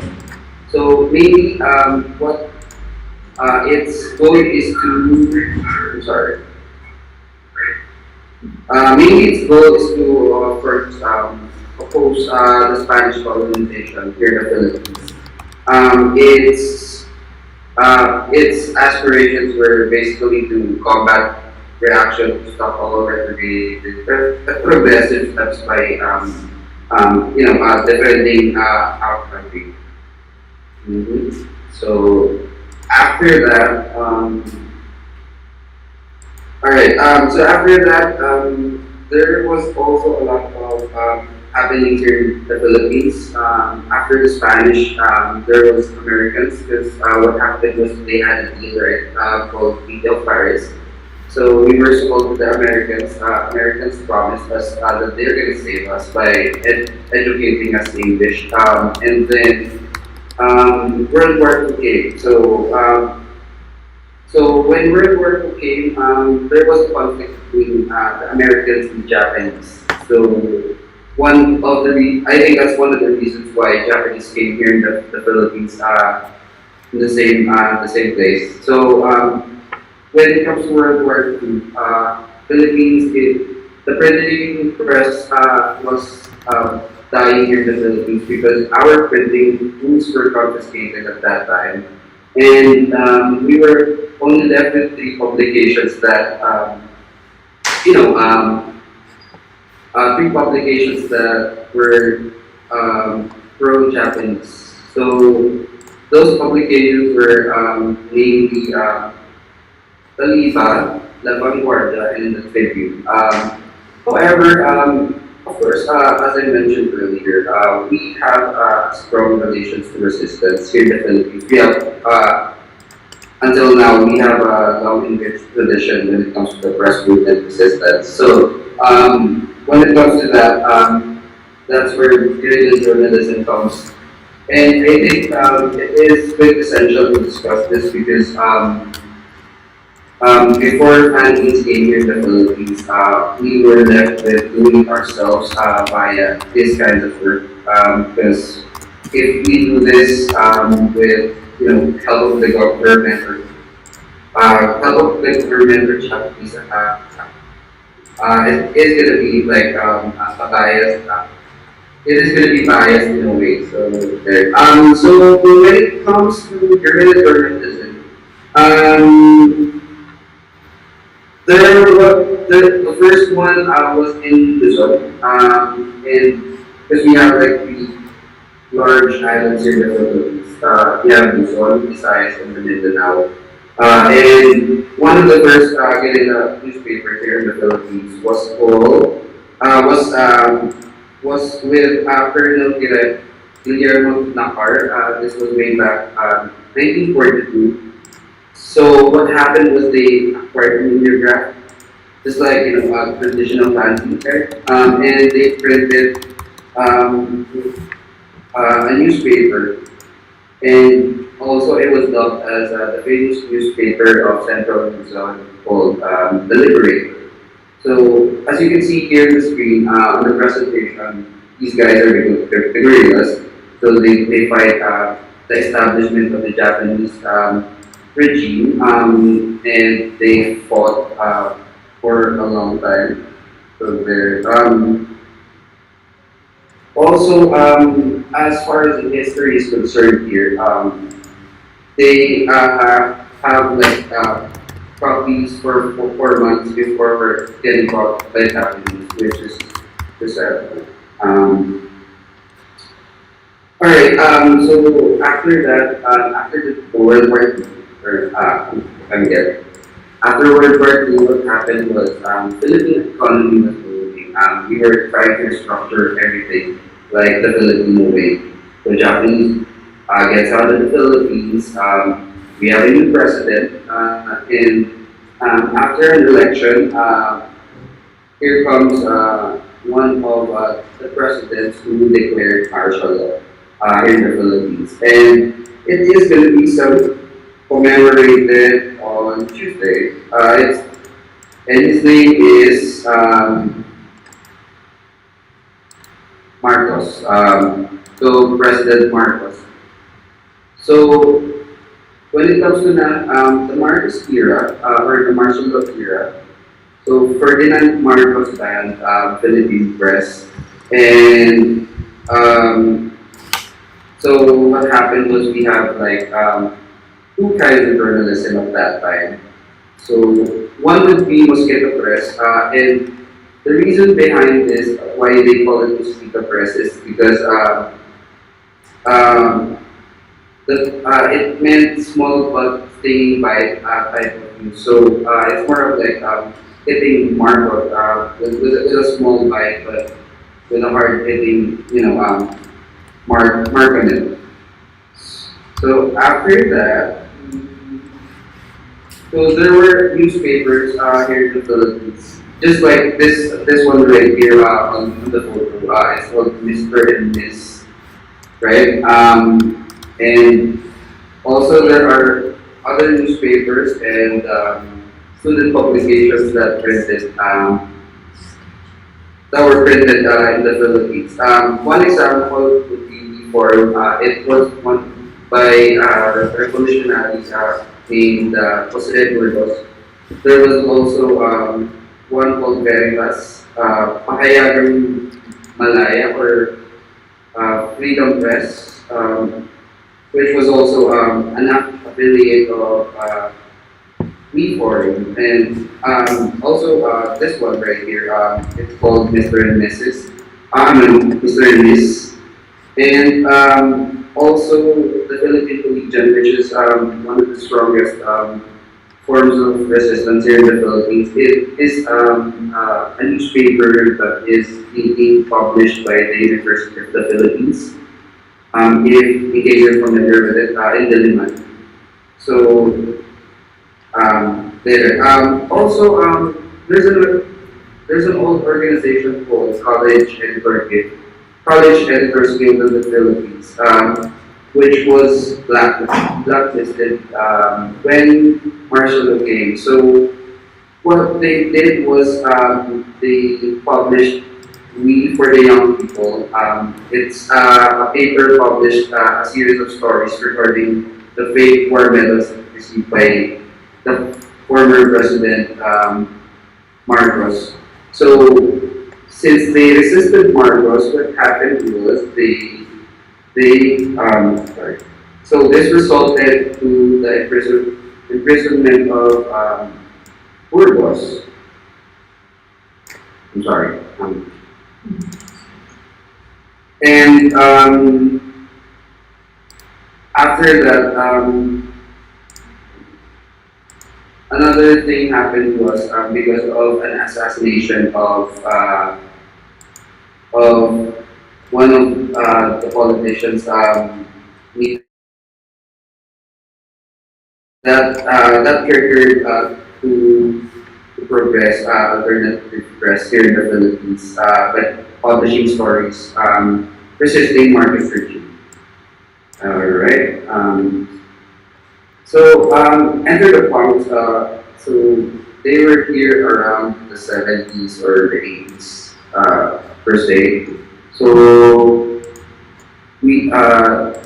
they started a do-it-yourself movement of the publication of magazines, which were made by fans and for the fans.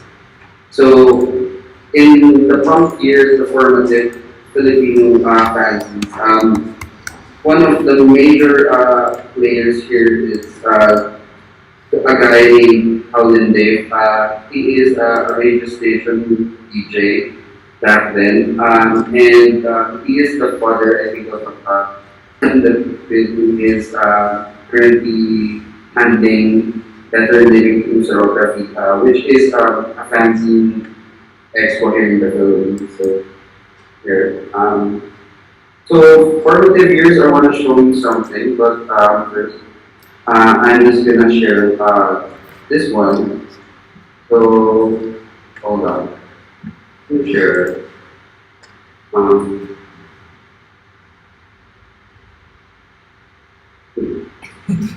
So, I'm sorry.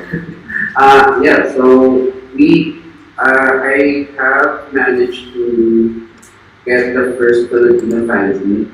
Well, I was on the research, and it was called the Herald X. So this is Herald X. It was scanned via scanner, of course. So it is somehow music fanzine that talks about doing yourself and punk lifestyle.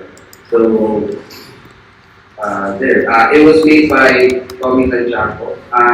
Also made a record label called Twisted Red Cross in the Philippines, which is one of the pioneers of the punk culture, or the punk records here in the Philippines.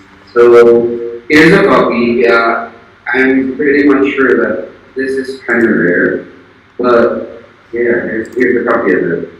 Mm. So anyway, going back.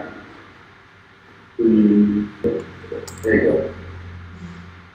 So it took 9 years after the announcement of this holiday that there is a fanzine here in Manila to publish the first fanzine ever listed by Untitled Chapter called Parasites. After that, it had like 4 issues. After that, its dawn was never a dawn for fanzines since there was another one called Mutilated News back in the 1980s who also followed Herald X in publishing other fanzines. And also in '89, a guy named Raymond Bravo published anti-fanzine as well. So there, that's more of the formative years of Filipino fanzine. And then, here comes the golden era. Golden era of fanzines was way back, hold on. So, golden era was from 1996 to 2002. So, what happened was, since Herald X is more of like a music-centric or punk-centric kind of fanzine, it progressed to some kinds of fanzines. Like in '95, there was a zine called Step Forward Zine, and one also in '96 there was a fanzine by Wendy Castro, which was described like as her very own diary. It was called Ring, and it was published on March of '96. So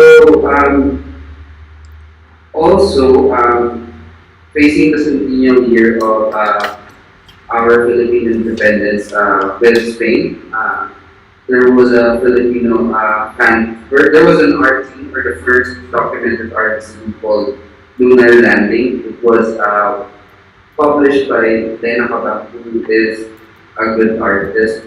And in the same year, as a lot of as fanzines garnered readers, she also organized. She with her buddies organized the first Filipino fanzine here, a fanzine fest here in the Philippines. It was in an old bar called Merix in front of University of Santo Tomas on October 18 of 1980. So, as I was saying earlier, from punk to indie, independent, or from diaries to art, another milestone of fanzines in the golden era was metal zines. So, way back 2000 or 1999, there was a metal-based scene called Metal Happo, and also not only with metal music we have like the X Games champion investor, um, who made the first skateboarding team here in the Philippines. It was called Oyster. However, the only constraint that we have is that there are no copies of it anymore since Fanzines come with only in not in bulk, but in what do you call this? It only comes available in pieces. So there. Also, there are other notable fanzines with this. But as I mentioned, we cannot provide it anymore. But I can show you some fanzines here from the golden era. So this was provided to me by Developer. She's from Dumpling Press. And yeah, one of them is called Halo Halo. This one's Halo Halo. So I have, I think, 3 copies of it. So this one is called Listening FM. So here are the fanzines. It's a slice of life kind of fanzines that enters with a playlist. And with Halo Halo, it's more of a magazine type. So here's Halo Halo. I'm just going to show you. So there.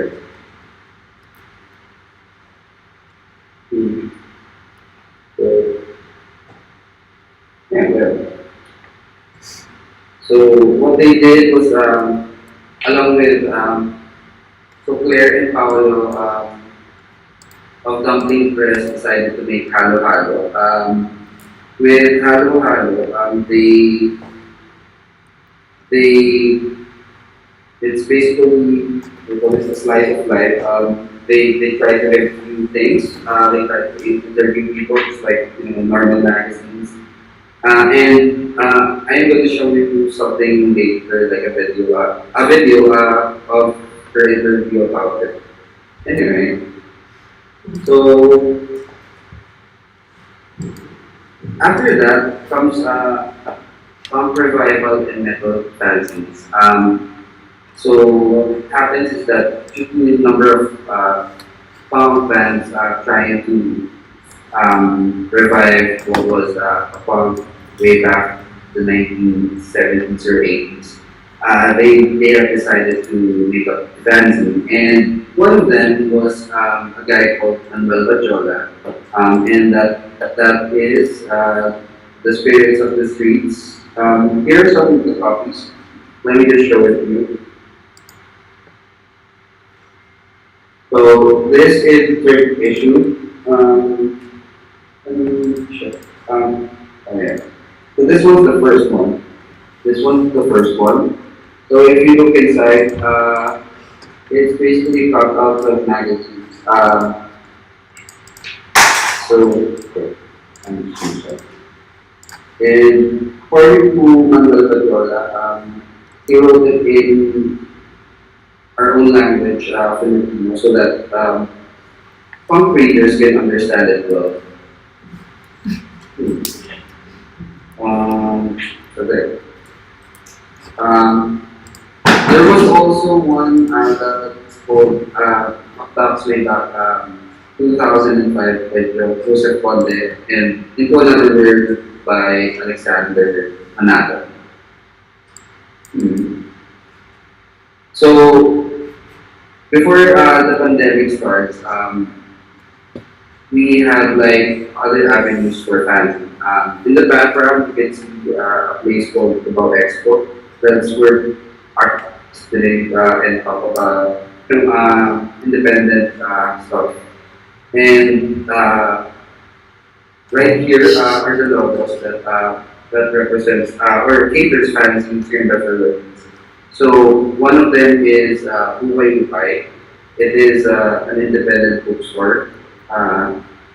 And also with Comic Con, which is our biannual comics convention here in the Philippines. Another one is with Adam David's or in company's Uno Morato. It's also an independent bookstore that caters Filipino literature, and of course, just like spread, we have our own kind of spread, zinefest, and it's called Better Living Through Serography. So there. So with Better Living Through Serography, as mentioned, it's a small press expo dedicated to fanzines. Well, not only fanzines, because sometimes they sell records, they sell books, anything with regards to the independent press. And right here, it on its poster is a work by one of the fanzine makers named Hipster Juliet. So, and I think this was the last one before the pandemic started. So yeah, this is Comic Con, so everyone's selling comic scenes right there. I also have example of it. Hold on. But I wasn't able to send it since I don't have any approval from the artist. Hold on.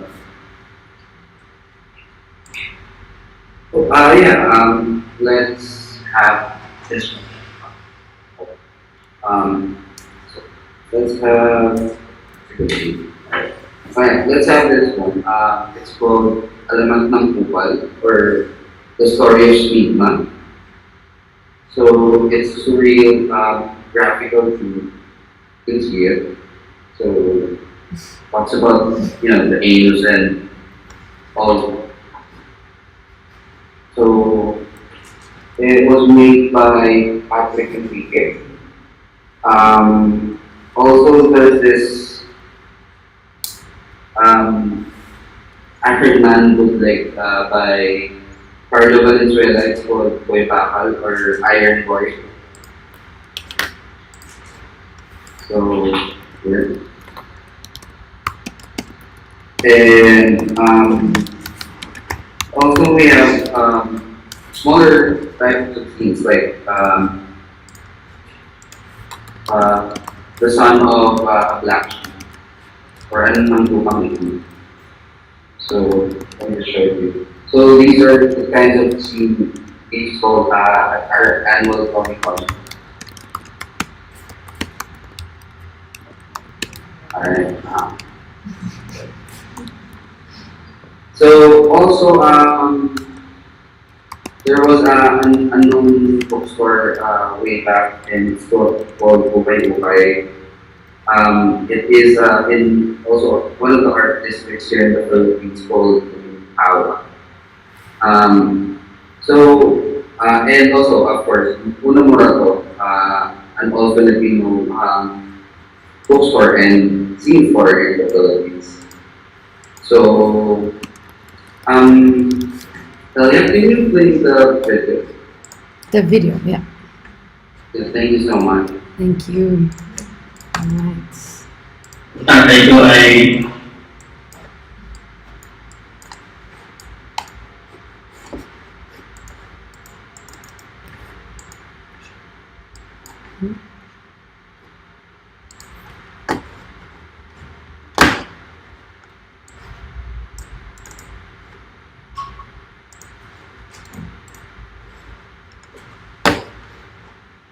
If it's too long, just pwede natin gawin put on here dyan sa handle na 50 centavos per slide. So per 1 peso, pwede kang magpagawa ng 4-page na pamphlet. Handle na 50 centavos per slide. So per 1 peso, pwede kang magpagawa ng 4-page na pamphlet. So I think it was also a way of dealing with writer's block. Pagka-punk natin, yung talagang may punks yun eh. Hindi lang sa music, naririnig mo, hindi lang uma-attend ka ng gig.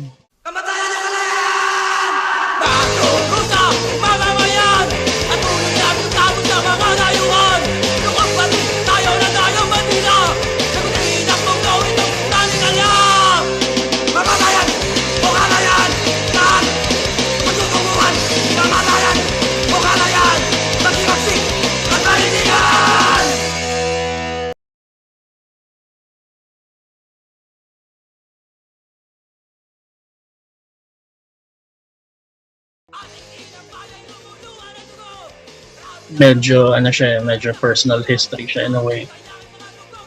Parents ko ayun ay dati ay kilala sa music scene na organizers rin actually ng mga concert at iba-iba pang mga happenings, weekly happenings sa music scene nung late 70s, early 80s hanggang siguro mga late 80s. Mostly focused on Pinoy rock sa Pinoy punk. Tapos, so, pero not as musicians. Yung tatay ko ay DJ sa radyo nun, sa RJ. Tapos RT rin, sumalik siya sa RJ. And yung isang naging tuhog niya sa pag-promote ng local music ay tumanggap ng mga recording ng mga musikero na hindi dumaan sa usual na paraan ng pagre-record at paglalabas ng mga plaka nung panahon na yun. So hindi siya dumaan sa mainstream. Walang backing ng mga kilalang producer ng panahon na yun. So by that I mean nag-encourage siya na magpadala yung mga musikero ng mga demo tape nila. Tapos pinatugtog niya sa radyo. Tapos so nakapag-earn sila yung mga magulang ko ng malaking goodwill mula sa local music scene at ginamit nila yung goodwill na yan sa pag-promote pa nga ng marami pang mga activity at marami pang mga musikero, mga banda ng panahon na yan. So at karamihan sa kanila nga ay hindi dumaan sa mainstream na paraan.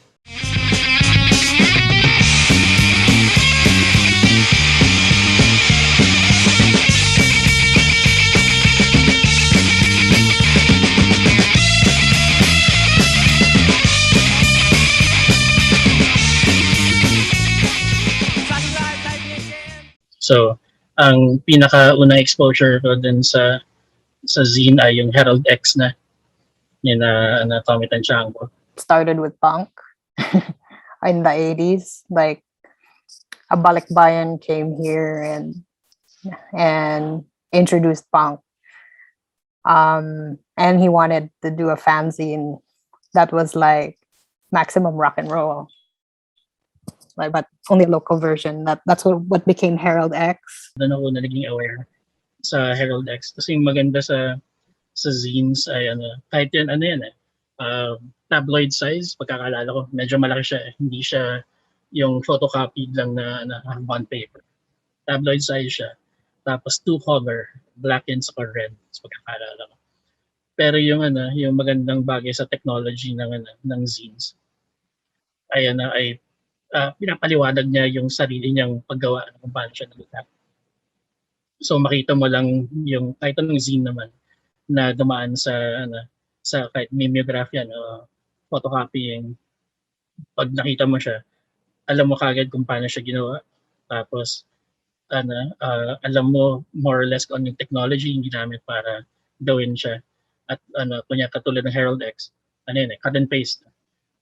Yung pagkaka-layout, pag makita mo siya, yung traditional punk na zine na collage. Kada page, kada spread ay collage na either typewritten or handwritten, tapos ginupit, tapos dinikit sa main sa original na copy. Tapos yung original copy na yun ay yun yung reproduce.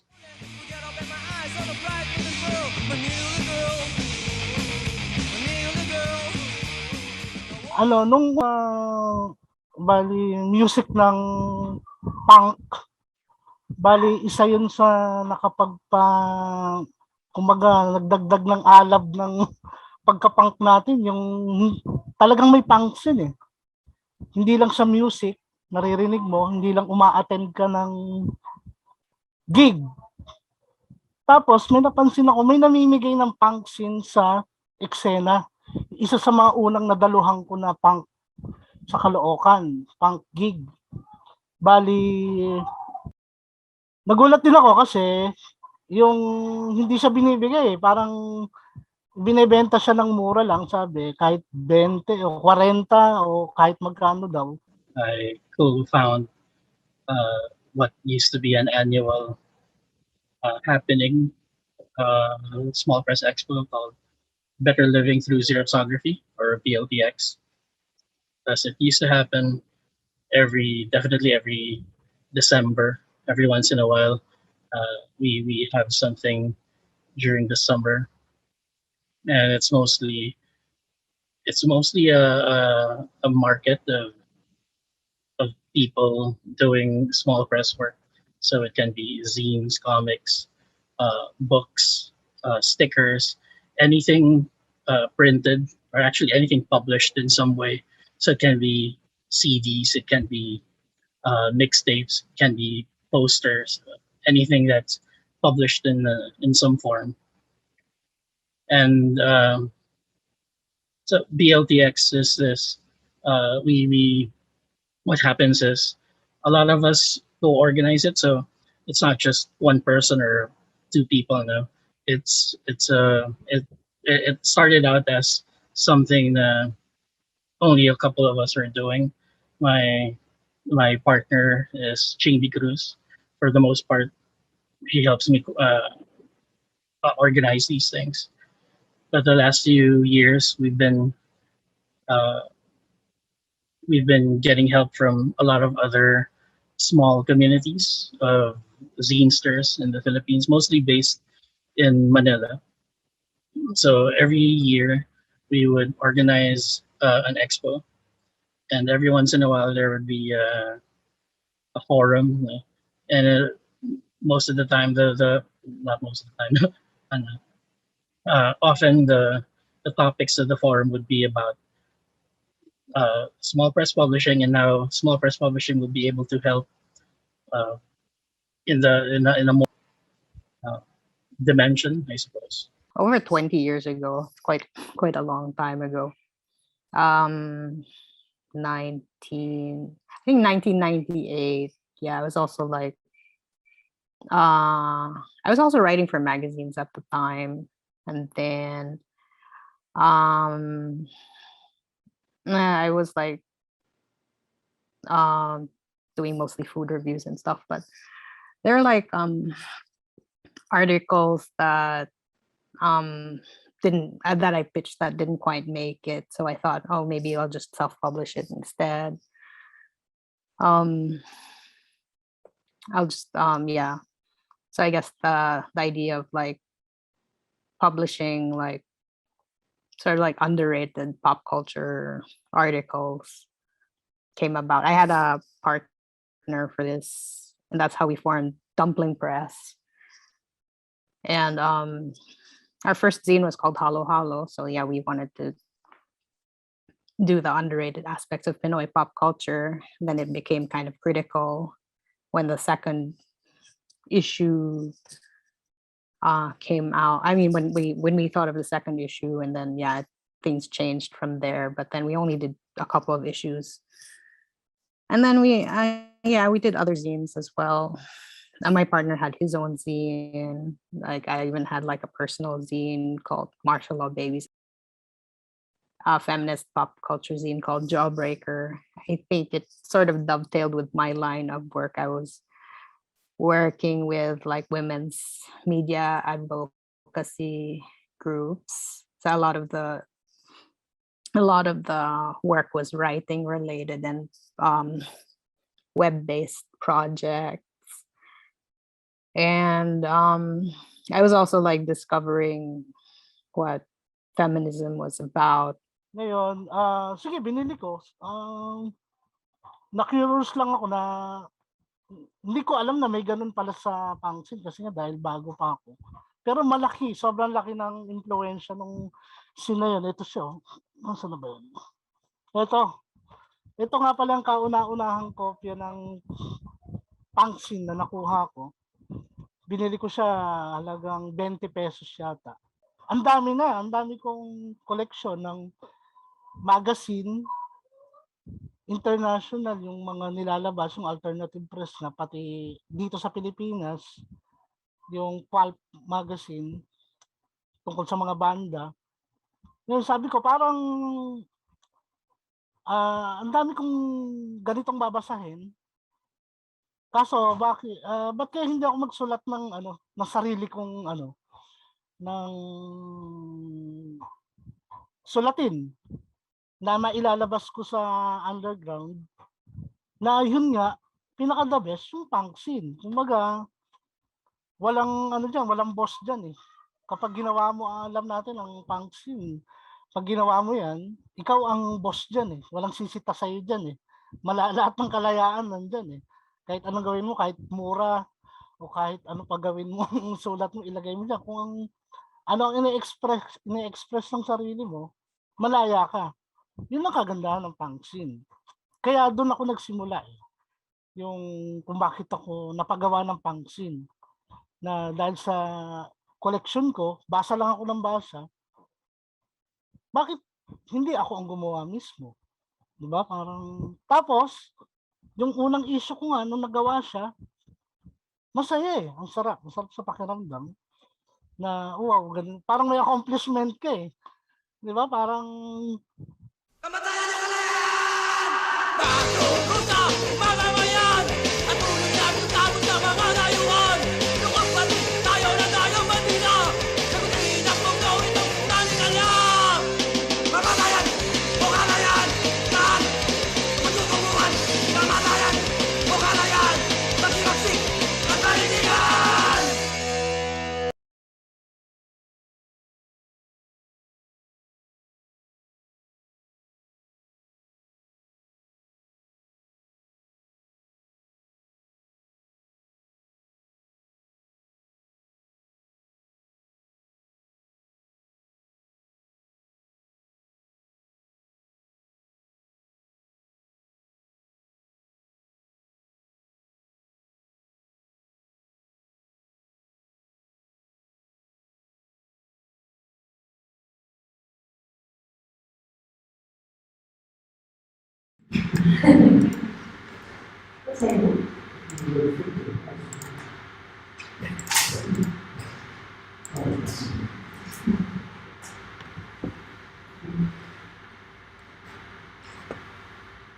Everything was quite clear. Yeah, it was.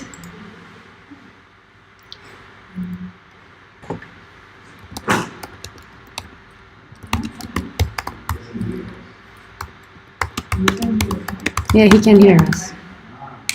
Yes, that's it. Well, thank you. Thank you. Yeah.